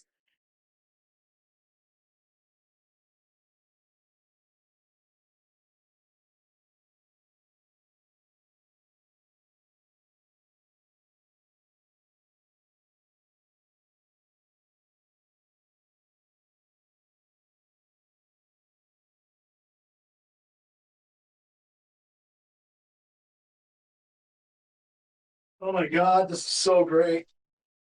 Okay. Here we go. I've got a bag of burner phones right here. Just a Of course bag you do. of burner phones. These were some of my favorites. These are like Linux phones. They're pretty cool. Here's old school Motorola. You could pick these up at Walmart for like $100. And some of the burner phones have seen better days. This one's got some cracks. Here's an old Google phone. So yeah, I guess I just had to go to my bag of burner phones that I have. The other thing that's great, Megan, is as I was looking in my bag of burner phones, I have my burner credit cards in the same bag, which is awesome. And all of it is in my cute little Hack 5 bag. All right. So Oh, you've got a it's- little purse. You've got a little I got hacky purse. no. It's not a purse, Megan. It's a merce. It's a man purse. A merce. A merce. So about my kids and burner phones. So I teach these classes for law enforcement, and we set up these different accounts for doing attributional technologies and things like that. And we would buy the students a whole bunch of these different burner phones. And at the end of class, some of the students, like, they just don't want any more burner phones. They just don't care. They're cheap phones. They suck. And what happened is my kids, whenever they were little, they really, really, really wanted to have cell phones. Especially my youngest child. Like my daughter, I think I actually have my daughter's first phone in this bag as well. Her very first phone, but it's like one of the small iPhones. Oh, yeah, right here. So this is my daughter's first cell phone, which is adorable. I should probably fire this thing up, see if it works. But it's got that big wide adapter at the back. Well, anyway, my youngest son got jealous because my daughter had a phone. And he went into my big box of burner phones and he grabbed one of my burner phones and he would take it to school. And I think he was in fourth grade at the time when he was doing this. So he's taking this burner phone to school and he gets busted with it because he's playing video games on his burner phone and he shouldn't have a phone in school. So he gets in trouble. And then I get a call from the principal and his teacher, and I get to go in and the teacher is like, your son had a cell phone. I'm like, he shouldn't have had a cell phone. Like that's not cool. And she said, he took one of your burner phones. Mr. Strand, could you explain to me why you have burner phones? And I had to sit there and um, I had to explain to this teacher that I taught law enforcement these things, and I had multiple burner phones that I was using for these classes. And the principal and that teacher still to this day, they look at me weird anytime I see them, because I was super, super sus about that. But you can get these phones anywhere.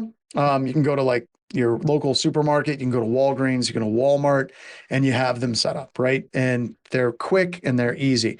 It depends on how paranoid you want to be. You don't necessarily want your burner phone to go active and then track your regular phone because that's pattern of life stuff.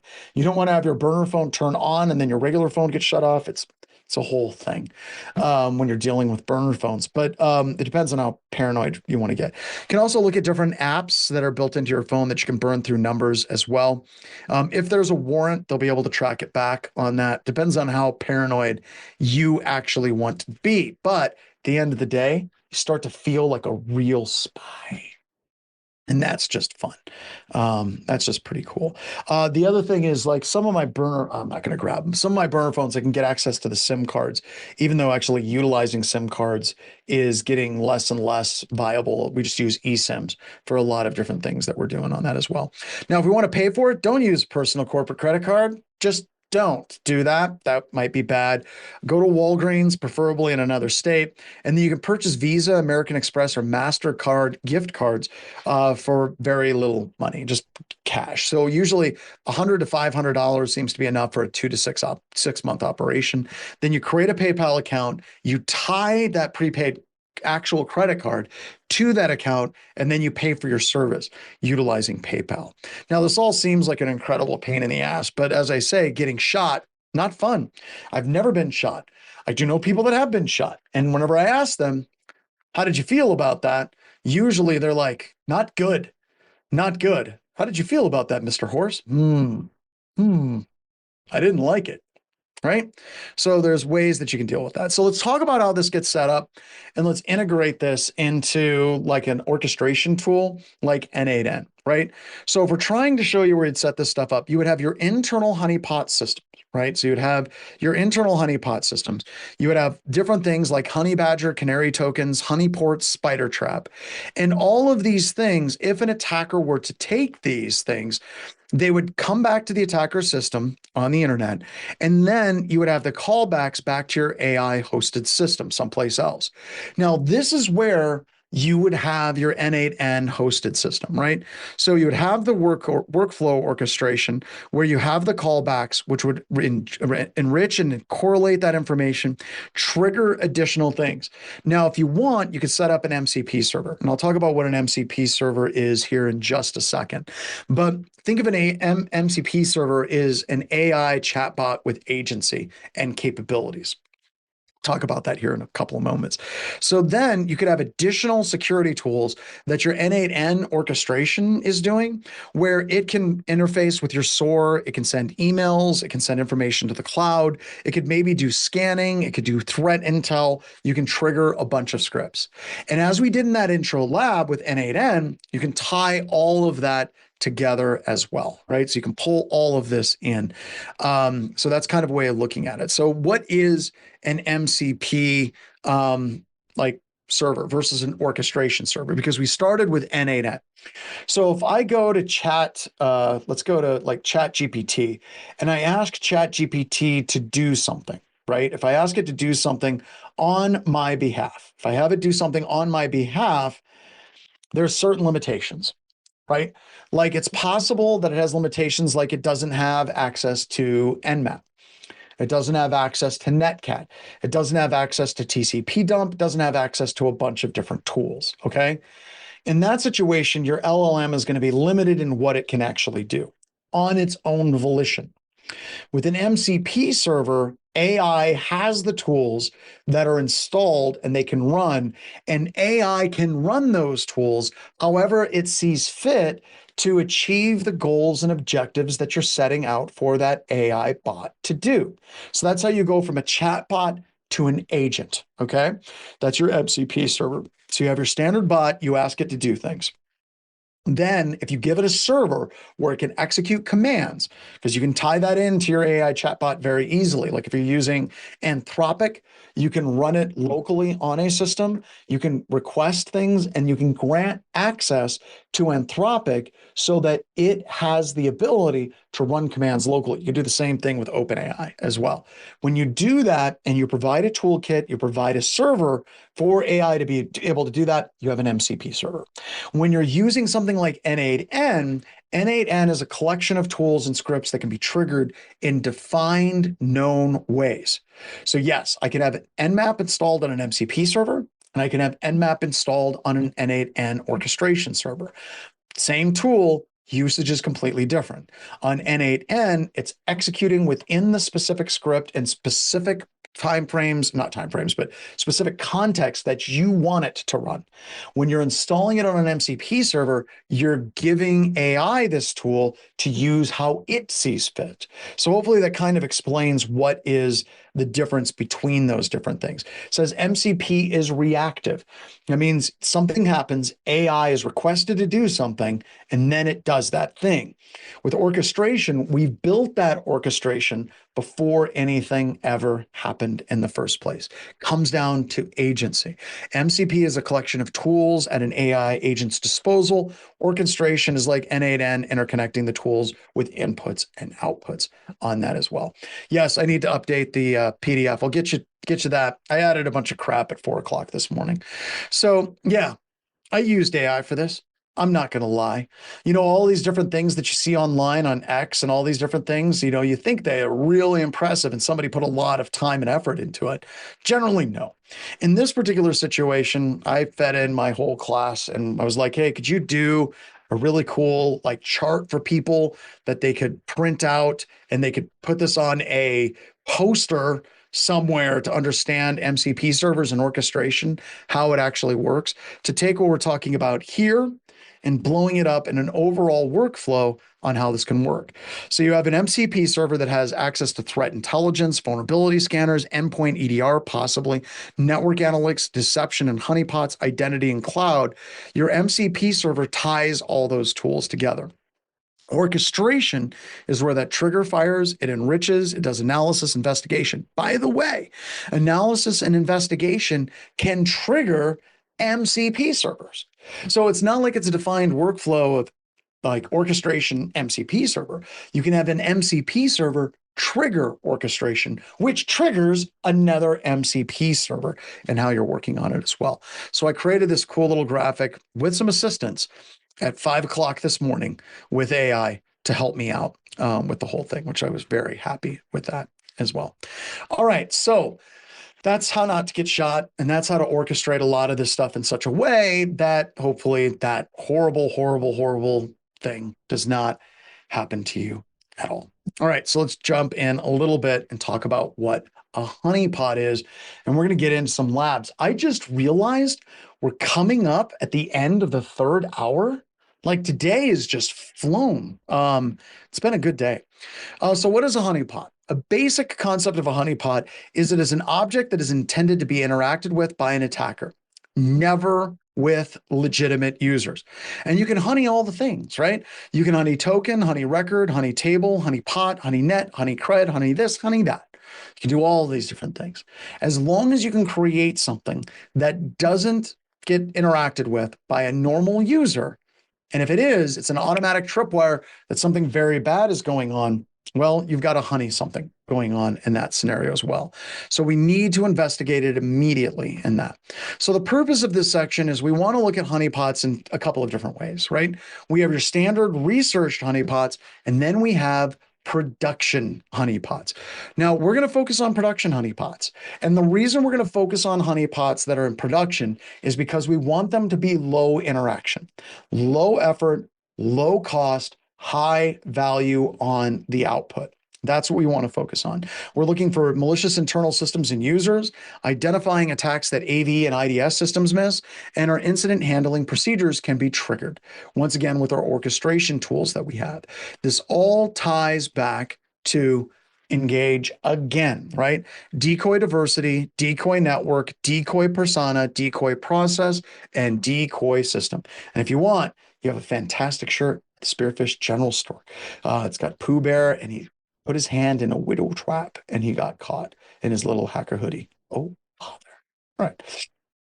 Now, academic honeypots, they actually use honeypot technologies to learn about how various attacks work. Now, the problem with learning how various attacks work is it's a waste of time. It's a huge time sink to actually do that. I personally think it is a waste of time. Management often doesn't see the value, and why would they? Why would you spend a whole bunch of time setting up a honeypot, setting up a hacker ant farm, and watching what little hackers are doing when they're in your honeypot, when you could literally be responding to real incidents and real hackers on your network? We're not going to spend a lot of time doing that to basically document things. And I always see people that are in university that are like, I'm looking for a project for my PhD or my master's or whatever. And I think what I'm going to do is I'm going to stand up a honeypot of a Windows 2000 server at the edge of the internet and see how long it lasts. Not long.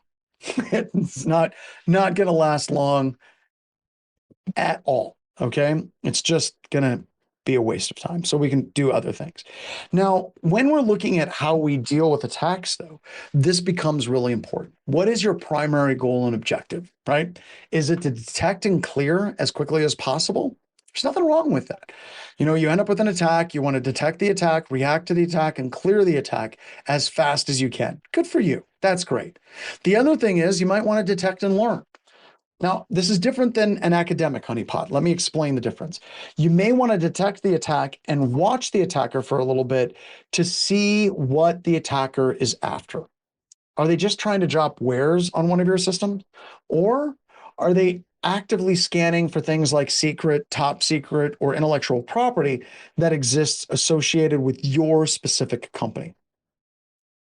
Or can we watch the system and see if they're connecting outbound to other systems that you own?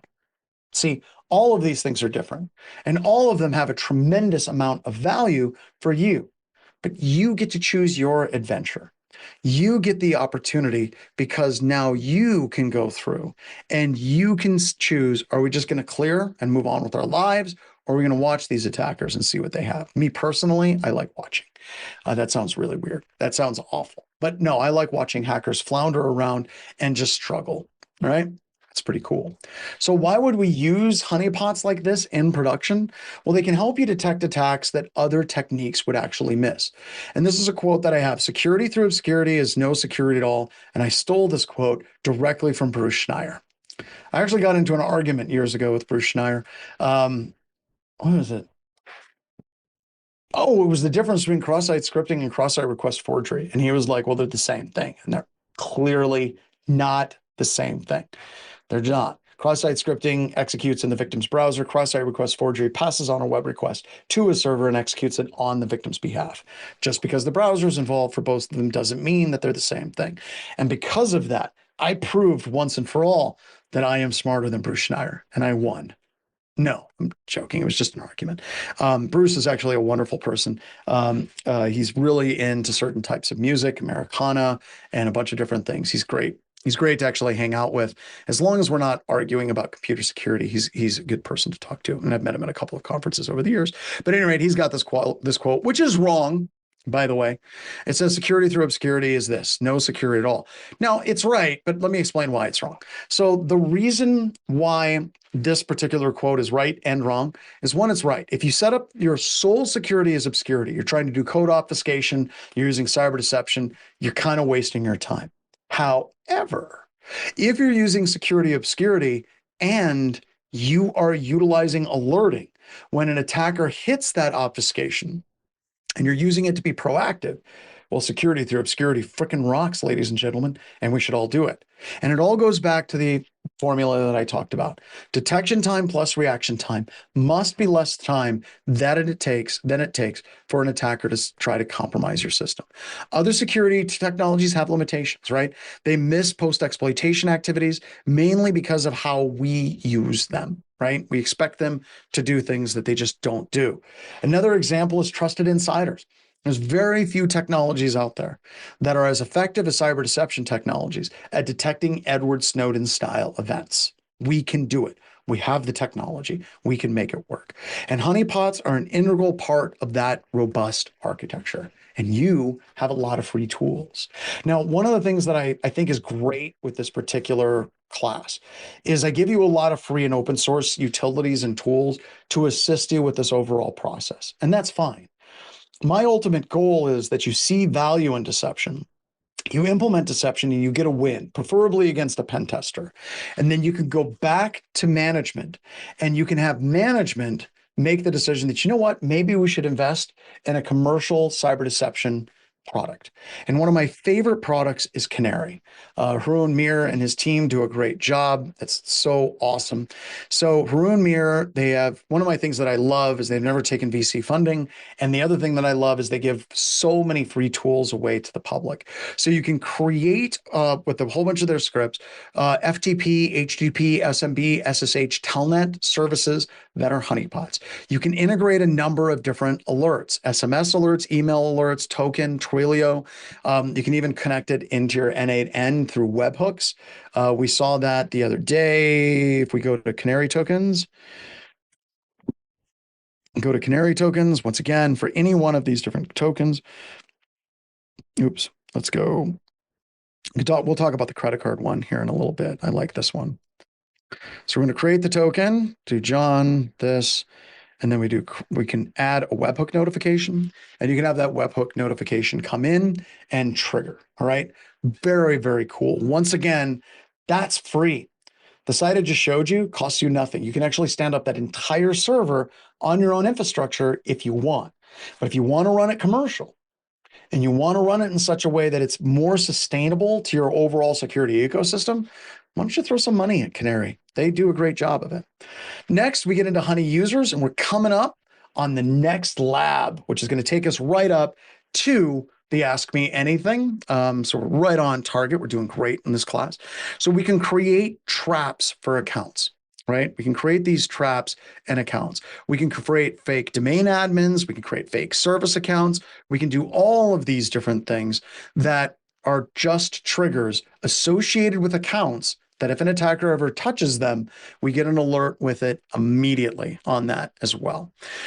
So we can create fake emails, LinkedIn, Facebook. Yes. Once again, make sure that you have rules that are created in your SIM that generate corresponding alerts whenever somebody triggers these particular accounts. A couple quick notes about these accounts. Whenever you're setting up Honey accounts, especially user accounts, this actually flies in the face of a lot of compliance. If you look at a ton of compliance standards, they have specific rules and guidance that any account that has not been logged into after a certain period of time needs to be disabled. One of the biggest problems that we have today in our SOC, we set up deception, is audit teams go through, they find our deception accounts and they disable them. And then somebody runs a password spray and they're like, why didn't you guys detect that? And it's like, you disabled our Honey user account, and that's a problem. So you need to make sure that this is well documented with audit and compliance. And they'll complain and they'll say something like, well, this is a violation of ours. It's a security control. It's not an actual, it's a trap, right? Use it as a freaking trap. The other thing is when you create these accounts, it's essential that you log into these accounts. You have to log into the account because of time. We're going to talk a little bit about time when we talk about these accounts. Does anybody know what epoch time is? Anybody know what epoch time is? What is epoch time? Like, what is the epoch date that you see a lot? A lot of people think they know what epoch time is, but they don't know epoch time. You know what I mean? System time. Yeah. Nope, it's not blockchain. All right. So it's 0. I want you to think of time and how it's related to a computer system, man, because it's just a manufactured construct of humanity, which is all true, even though I sound like a hippie. So if you look at all of the timestamps that exist on your computer system, they're offsets from 0, number of seconds or milliseconds from 0. And 0 references a specific date. Most computer systems, it's January 1st, 1970 is the epoch date. However, the epoch date for Windows domain user accounts is January 1st, 1601. Does anybody know why? Why would it be January 1st, 1601? January 1st, 1601. Anyone know? I think Jelly Beanstar already gave us the link for the lab that we're going to be doing. We're going to be doing Honey user. So I want you to imagine that I jump into a time machine, and Brian, that's just cheating, sir. That's just cheating. You've been through this class 15 times. You cannot give the answer. You just can't. So let's imagine that I jump into a time machine and I go back to George Washington on his birthday, and I go up and I'm like, happy birthday, Mr. President. A couple of things happen very quickly. First, he punches me in the face. The second thing that he does is he looks at me and he says, dude, why are you saying it's my birthday? It's not my birthday. Third thing I realize is that what we consider to be George Washington's birthday isn't actually his birthday because he was a British subject. And the British Empire at that particular time was using the Julian calendar. Eventually, the rest of the world settled on their Gregorian calendar. And if you look at the Gregorian calendar and you go as far back as you can for valid dates of what Gregorian calendars matter, it's roughly January 1st, 1601, which tells me that somebody at Microsoft was a huge geek, right? All right. So we're going to do this lab where you're going to go through and you are going to play with the user account. You're going to go to a command prompt. You're going to CD into the intro labs. You're going to do 200 user gen.bat. It's going to look something like this. Then you're going to open up Event Viewer, and we're going to create a rule, a very basic rule for anybody that tries to log into the Frank account. Why Frank? Because. And the point of this lab is Event Viewer on Windows is bad. People like to point that out all the time. They're like, well, Event Viewer really sucks. It'd be really cool if this lab was with Splunk. Two things about that. First, No, we're not going to give Splunk licenses or accounts out to all of my students. We're not even going to do Elastic. The overhead is insane when you're giving out thousands of servers for people to use for free. Second reason, if we can set up a very basic rule in the horrible event viewer, you can do this in your magical sim.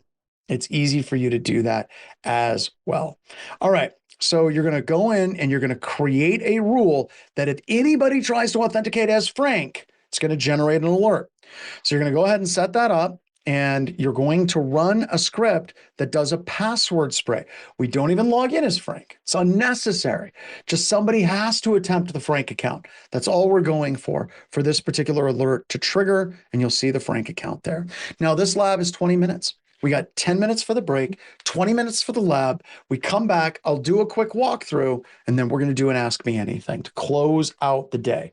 So with that, get rolling. I'll see you on the other side of the lab.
Don't let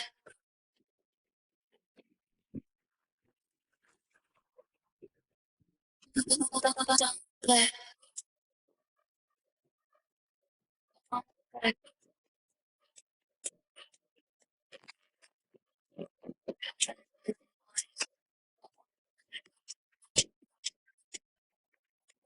Focus.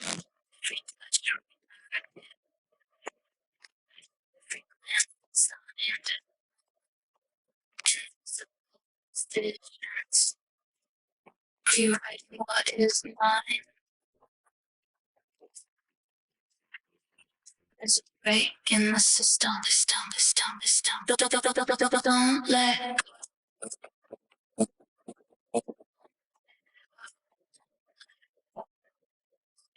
over noise.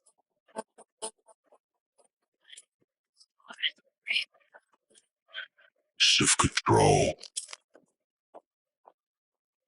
Don't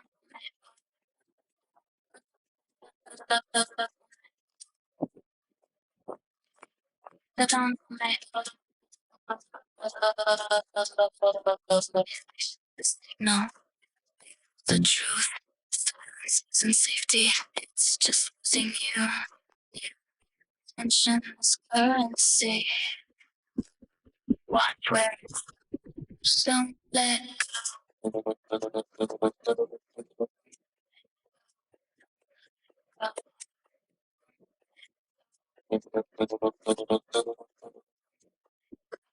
break. Take control.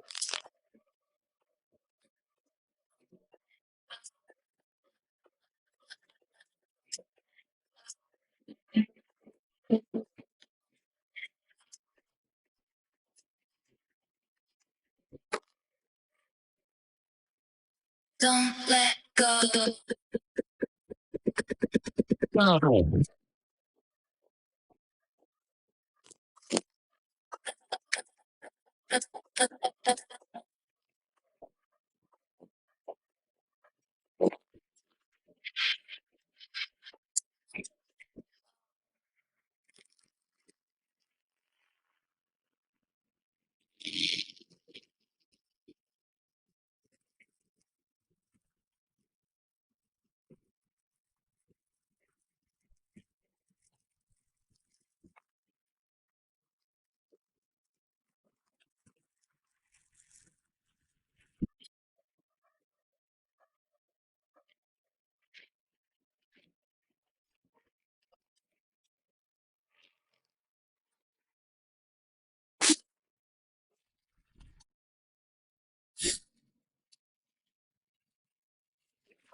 Blue screen, heartbeat in the machine. City, late night, something waking up inside.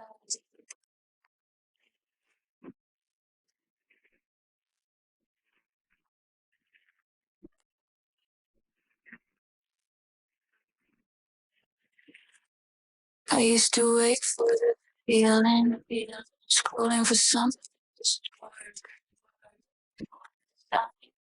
Feeling until you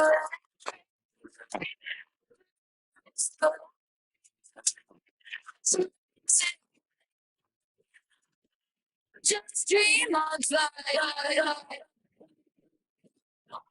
No stage, just momentum I create. No permission, no gate. I just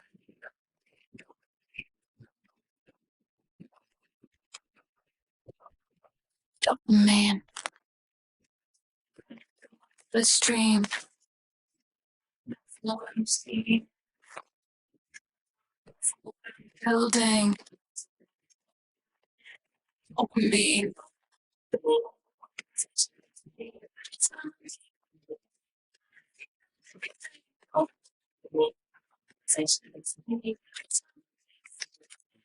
Feel everything.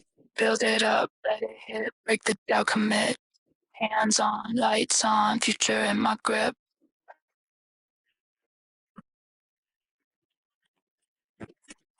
Dopamine.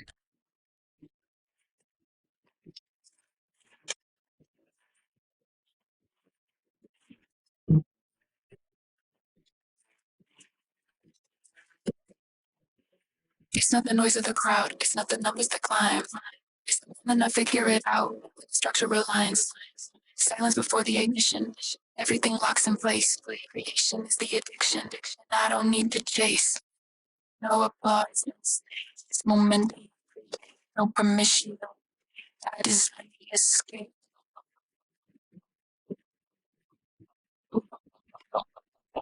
Dopamine. The stream.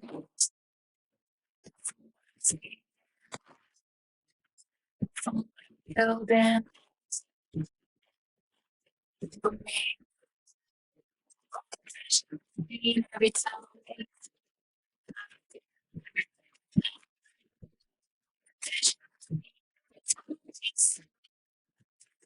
Everything.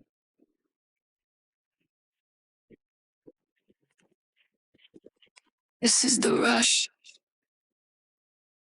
This is the shift. Turning nothing into something that's the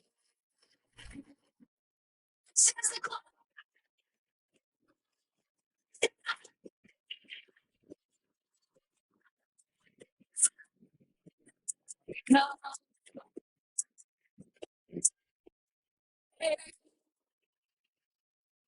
Build.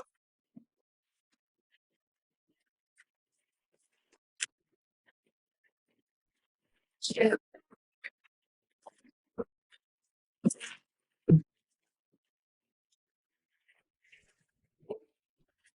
Dopamine.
You asked for an answer.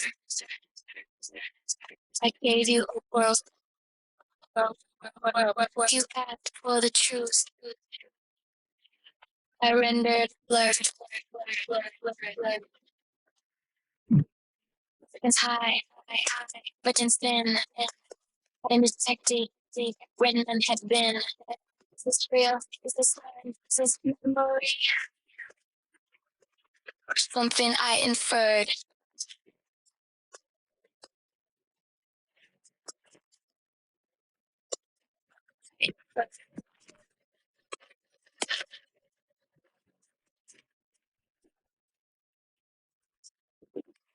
Yeah, stimulating, generating, filling, fabricating, signal, sync, still predicting, is insane.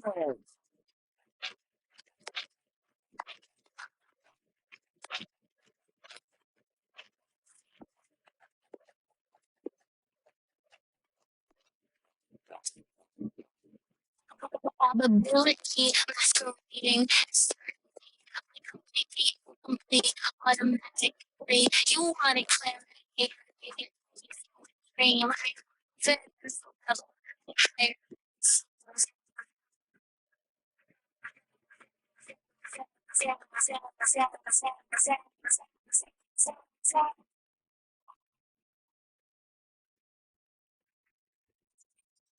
I don't know what's real. Something to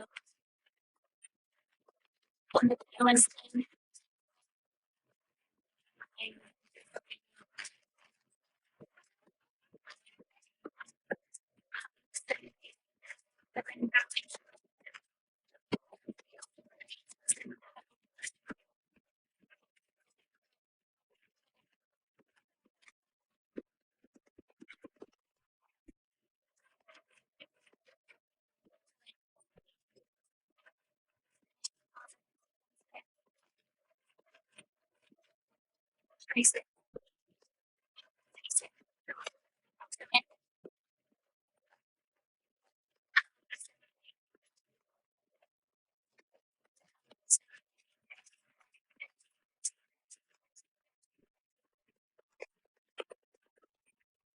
Was I trained to predict or trained to believe? If I say it enough, will you agree?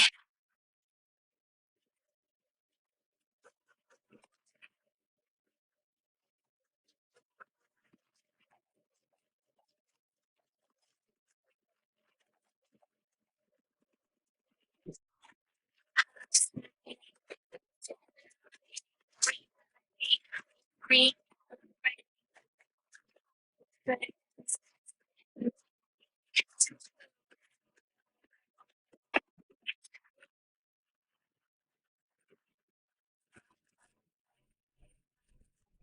Hallucinating.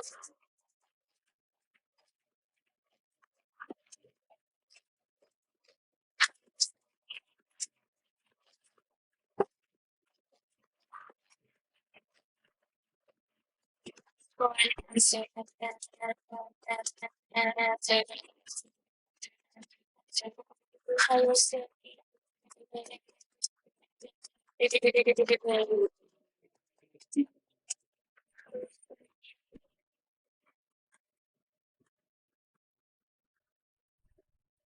You asked for it.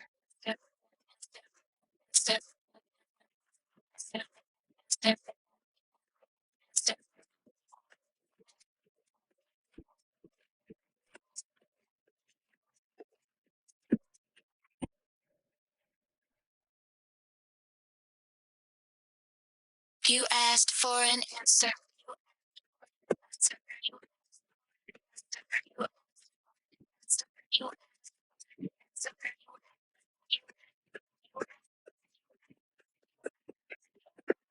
You asked for an answer.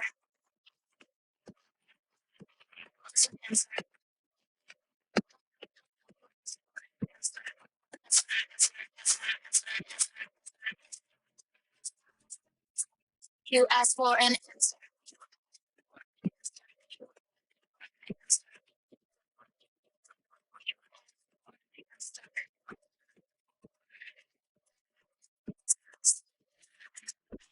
You asked for an answer. You asked for an answer. You asked for an answer. You asked for an answer.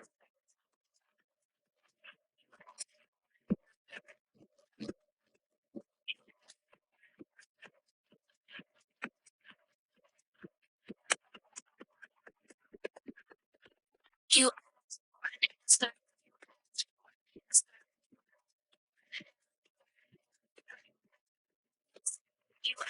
asked for you you asked for an answer.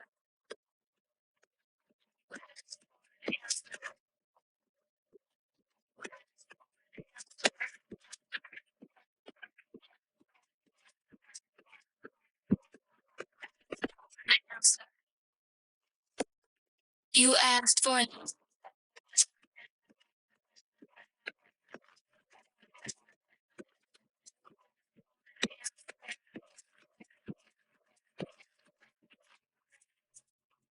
You asked for an answer. You asked for an answer. I gave you a war.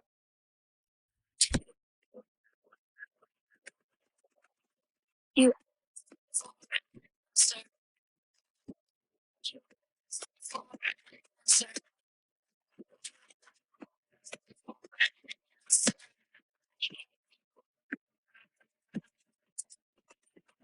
You asked for an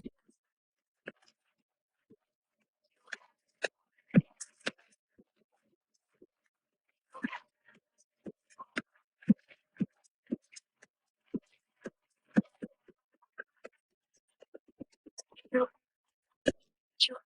asked for an answer. You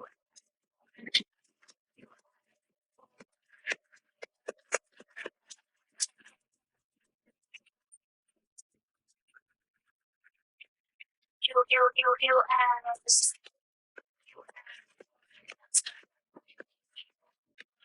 You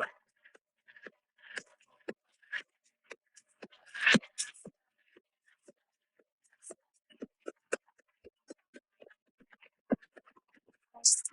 You asked.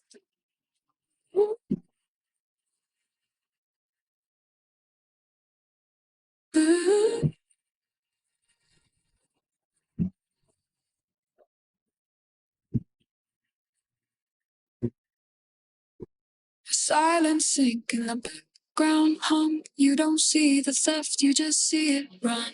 Keychain dreams, autofill ghosts, tokens drifting between the hosts. Stealth and objective seek disguise, scripting memory before your eyes. The keyless lies, the hashes fade. Every folder holds a masquerade. Damn, and it's already inside. Fist creds in encrypted tide. Each click, each sync, another bite. You think it's yours, but not tonight.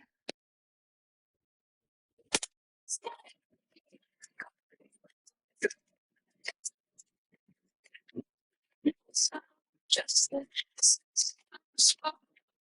see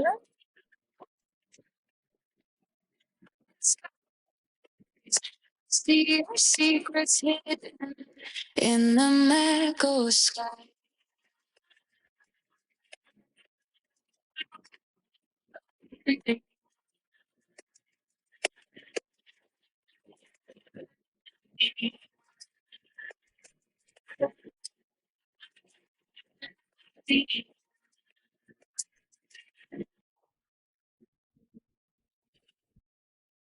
Unsigned binary, silver key ring. C2 waits for the data it brings. Firewall whispers, sleep.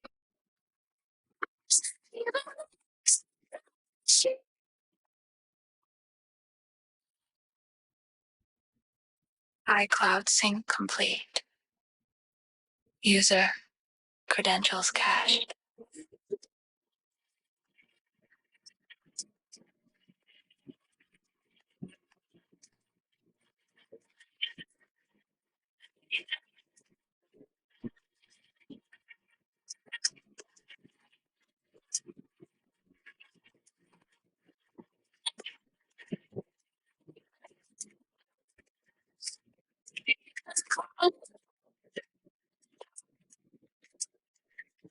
Instead of just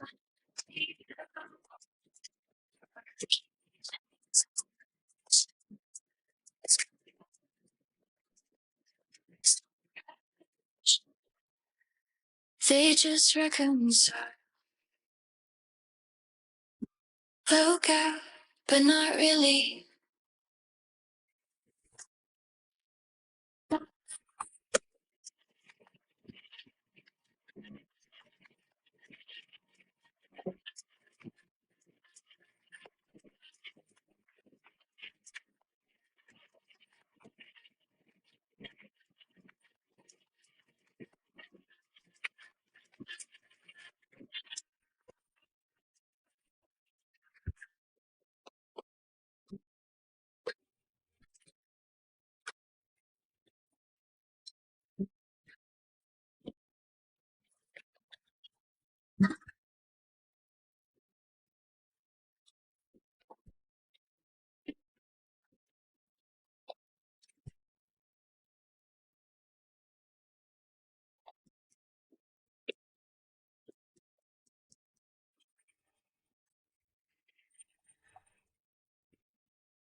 All right, we're back.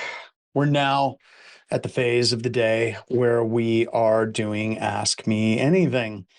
Oh, AI engineer for a stealth startup. That seems dope. That's good. Get jobs. Go get paid. Get paid. What else do we have? We got some questions and some things. People are rocking on Meta CTF. Level 7's nothing to be ashamed of. Nothing at all to be ashamed of. So that's pretty cool. Ask me anything from Killmind Hacker. You mentioned some obsolete academia research regarding honeypots. Could you please highlight some potential research area around active defense cyber deception using AI? As a researcher, we can figure it out and come up with more tools and studies. Yeah, absolutely. I would say go for it. Got to understand, whenever it comes to academia, I don't spend a lot of time in the academia space. And honestly, this is going to sound weird, but a lot of academia for me feels like a bunch of people sitting around in cars making vroom vroom noises and not actually driving. So I like actually doing things. That's not to say that all academia is like that. There's some research professors that do amazing work, but by and large, I don't spend a lot of time in academic journals. I don't see the cutting edge research in academic journals. And I think that that has a lot to do with kind of the genesis of the hacking community. right? The genesis of the hacking community was pretty much neglected by the academic community. For a long time, trying to teach anything related to computer security was treated as like this dark black magic that university circles really didn't want to talk about. And that's kind of the threshold where I came into academia. I was a professor for Colorado Technical University, Regis University, and Denver University, the one I got my degree from. And I was kind of that beginning of the instructor actually being an offensive security engineer for all of those universities and what I was doing. And that was great, right? I had support, but even when I was there, like, even though I had support from like, the administration, a lot of the other professors were very much like, he's a hacker. And so I got a chip on my shoulder. I'm not afraid to say it. But I do think that academic research needs to get more AI offensive and defensive security research done as well. John Strand, I've been experimenting with Anthropic and Claude. Welcome. That's fantastic. Along Docker-based Kali environment, so my custom AI skills can perform tasks like decryption, script analysis, and artifact review. Very cool. So you're kind of setting up the Kali instance is what your AI system is gaining access to. So that's kind of your MCP instance. Are there any good curated list of AI skills, agent workflows, or security playbooks that you would recommend adding to this as an AI-assisted Infosec toolkit? So you have to look at presentations by two main people. The first one is Bronwyn. You need to go watch the presentations from Bronwyn. Absolutely amazing. The second person that you need to look at is the instructor at Black Hills, his instructor with Anti-Siphon, Fawn Rousseau, has been doing a lot of harness engineering presentations in classes. So see those two. So any presentation by Bronwyn, I think she did one, I want to say this week, actually. And then Fawn has had a bunch of stuff on there as well. So very, very cool. And then we do have a lab with Beelzebub, and that is the last lab that we do in this class on that as well. I like the whole, I did not mean to distract John Strand. You did. We know you did. We know what you did there. That reminds me, I need to export my slides. Let me go File, Export as PDF. Get that going here in just a couple of seconds. I'll stop sharing. We don't need to have that on there as well. So some really good things on that. Well, the CTFs and the anti-cast webcasts come back. They will. Specifically, they're going to be coming back under the Free Lab Friday aspect. Oh no, I hate that when that happens. You want to hear a first world problem? No one's going to like me for saying this, but the default build is a 49-inch monitor for BHIS employees. Megan, you have a 49-inch monitor, right? Or are you running? No. So I have like an external monitor, but I don't really use it. I'm just like old school and just use my laptop and I just toggle everywhere. Fine. It's a little weird. I know it's weird, but I'm not doing all the things that you guys are doing. You're doing. I only have, like customer service things and other things open. So Our default build at BHIS is a 49-inch curved monitor. That's what we do for everything. And one of these things that happens, and I'm like, I hate this, but I feel so bad that I hate this, is if you take your window and you push it to the top of the 49-inch monitor, it takes it and it wraps it all the way around. And you're like, God, it's so big. I got it. And you sound like an absolute first world IT person at that point. So I think that's pretty funny. All right. What other questions do you all have for me? And thank you very much for getting those webcasts for everybody, Megan. Appreciate it. Roswell's asking some questions too. But yeah, it's kind of a little bit disconcerting when we talk about AI, how AI has sucked up all the oxygen in the room completely for everybody. I do think there's other things that are happening out there, but we'll see. All right, I answered that one. Killmind Hacker, I think you missed it. I was talking about some research. I think that there's a lot of really cool things. Using AI to do data analysis in large data sets would be really cool. Getting started with MCP and agents. I think Bronwyn has a good presentation on that as well for that. And then we also have the AI Security Ops podcast, which is really cool out there as well. Any sense of the effect of artifact management tools like Cloudsmiths for vetting internet-sourced code libraries? Is it effective? Right now, I think that a lot of those tools are good retroactively for the types of attacks that we've seen so far.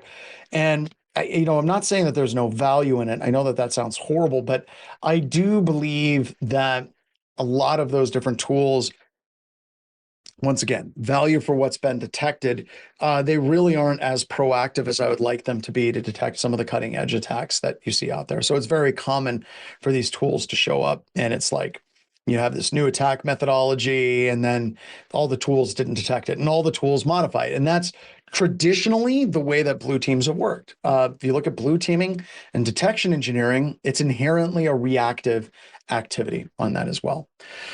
So on that, you can get up and running real quick with Visual Studio. Yeah, Visual Studio is really cool. And yes, they're all alternatives. Once again, if you want to go to Hugging Face, there's tons of models that you can use.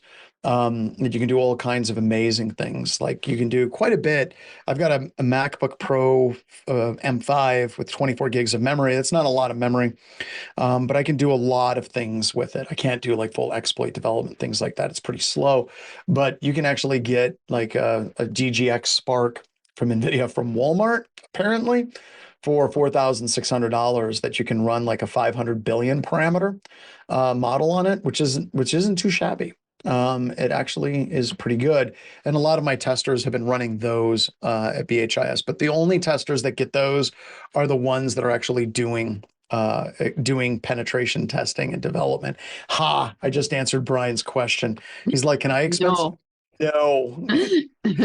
No soup for you. What are the top? Oh, look at this question. What are the top 3 skills you think professionals are over investing in, and the top 3 they are under investing in? I think we're over investing in AI. I think that there absolutely needs to be a subset of people that are researching AI, developing AI tools, but I think giving AI to absolutely everyone and just kind of like hoping for magic to happen is a really bad idea. I really think that we need to do some level of security around the different things that people can do with it. So that would be number 1 that we're over investing in. Number 2, we're over investing in dealing with ransomware. I'm not saying that we should be investing nothing in ransomware. That's not what I'm saying. I'm just saying it's like a magic trick. If you look at it, ransomware is the shiny thing the magician is showing you. What is their other hand doing? And we really need to be spending a lot more time. This answers one of the things on your second half of the question, in that we're underinvesting in how we detect persistent threats. If we look at what the Chinese have been doing, we look at the Russians have been doing, we look at supply chain attacks, we look at all of these different things. We aren't developing the architectures, the skills, and the technologies to be able to look for those long-term, persistent, dwelling attacks, because we've been watching the ransomware shiny object. A third thing that I think that we're over-investing in is DLP. I constantly crap on data loss prevention because it's never once stopped a pen tester at BHIS, and it never will. We see it for compliance all the time. People talk about it. So I already gave one thing that we're under-investing. Second thing is kind of associated with it, network threat hunting. We need to be doing more network threat hunting in our environments. To deal with the advanced attacks that we're dealing with, we need to be doing advanced network threat hunting. And the third thing that we're under investing in right now is in this class is cyber deception on that as well. So got to those 6 things, I guess, on that. For someone trying to move from general IT or junior security into a serious blue team threat hunting or detection role, would you have them build a home lab? I would build, if I was starting from scratch, I would build a home lab using Waza. And there's tons of YouTube videos on how to do this. And I would integrate the snot out of it. Take something like AC Hunter or Rita, integrate that with Waza, and then tie that into N8N, set up agents, use AI, learn how to tie things together. Because the future isn't just AI engineering. Anyone can sit down at a prompt and use AI. It's going to be harness engineering. And how do you harness and use things like N8N? And how do you use that with MCP? And how do we use that with agents to basically get the data that you want out of it? A lot of people think AI is just using chatbots, and there's a ton of people out there that are just using chatbots. We need to take a beat. We need to take a step back. And how do you engineer that workflow?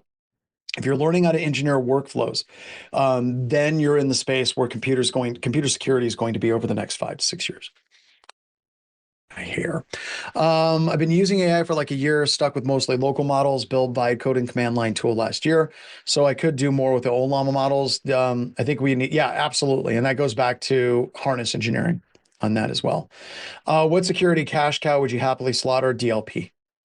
There's just so many ways to get around DLP, and it makes me mad. And I know that this is a little bit of a jealousy thing, and I want you all to know that I know that, but I look at frequency analysis, and I look at beaconing analysis, and I look at egress traffic analysis, extrusion detection, and really interested in that.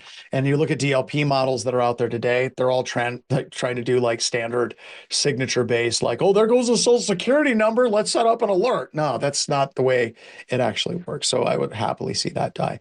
I actually got into a little bit of an argument with my content community team. We had a card in Backdoors and Breaches. It says DLP, and it says nothing happens. Ha ha ha. And they were like, well, there's some vendors that we made very mad about that. And I'm like, I don't care. Ha ha ha. So that's probably not my best moment on that as well.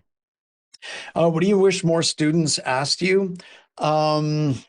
I can tell you what I wish most students would stop asking me. Stop asking me to look at your resume. I really don't like that. If you want to learn how to set up resumes properly, you need to go find Banjo crash lands, how to job hunt like a hacker and do it the right way. And I guess that kind of becomes the next question is like, how do I job hunt like a hacker? How do I hunt my job instead of spraying and praying my resume all over the place on that as well? Yep, you can just do jobs at BHIS, follow the script. German academia work with government. Okay, so academia and universities in Europe is way different than what we do in the United States. If you look at academics in Europe, a lot of people, they'll start going to college, usually the equivalent of a sophomore year in high school for people in the United States. And I see a lot more people getting practical experience in universities in EU than I do in the United States as well. What mistakes are teams making when they let AI summarize different alerts? It's not necessarily the AI summaries of the alerts and the logs. It's the filtering before it actually gets there. A lot of risk-based alerting somehow ends up over engineering and filtering out true positives. And that is the problem. Like AI will do really well if it gets an alert that gets percolated up to it. But I think that there's too much filtering and too stringent of alert logic for risk-based alerting that it ends up getting filtered and suppressed before it even gets to the AI level on that as well.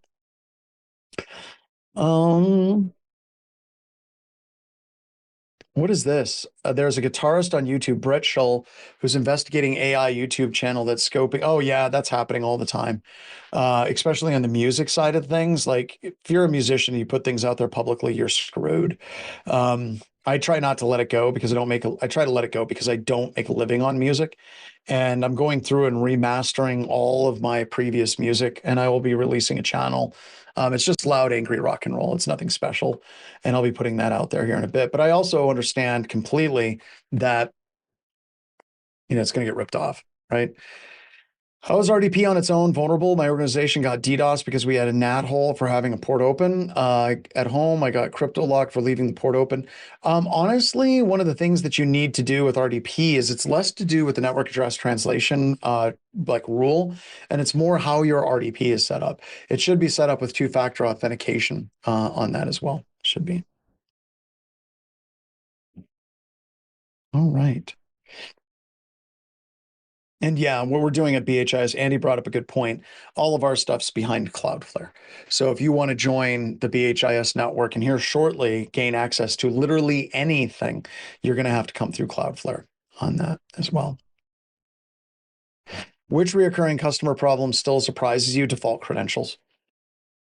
Just absolute, just so frustrating. Beards and guitars, a good way of getting ahead in cybersecurity. It seems to be that way. Megan, I've shaved. It's summertime. Yeah. Like if I'm down if I'm down in Costa Rica at the Hacker House, we have a place that's available in Costa Rica for all employees at Black Hills Information Security. If I'm down there, I'm shaving. If it's summertime and I'm mountain biking, I'm shaving. As soon as I see one snowflake, that beard is coming back. And 4 months later, I have a beard. So I'm damn near 50 years old and I still haven't gotten out of puberty, you all. So I do grow a beard, but it's a very sad beard. So, all right, with that, I got to get rolling. We got to cut this a little short today, but I'll see you tomorrow morning. Same bat time, same bat channel. Take care, everybody. Have a good evening, John. Later. Bye. Okay, everybody. Thanks for joining us again for day 2. Tomorrow we will get started. I'll probably go through, I think we did a lab right there at the end. Sorry, I was trying to multitask. Don't forget, if you want to play bingo, you must be here on Thursday for the final day to play bingo, and you get a chance to win something really cool, but we'll talk about it more then. Okay, everybody, have a good evening, good rest of your day. Happy time zones to everybody. And with that, Daryl, it's time to kill it with fire. Have a good evening, everybody. Bye.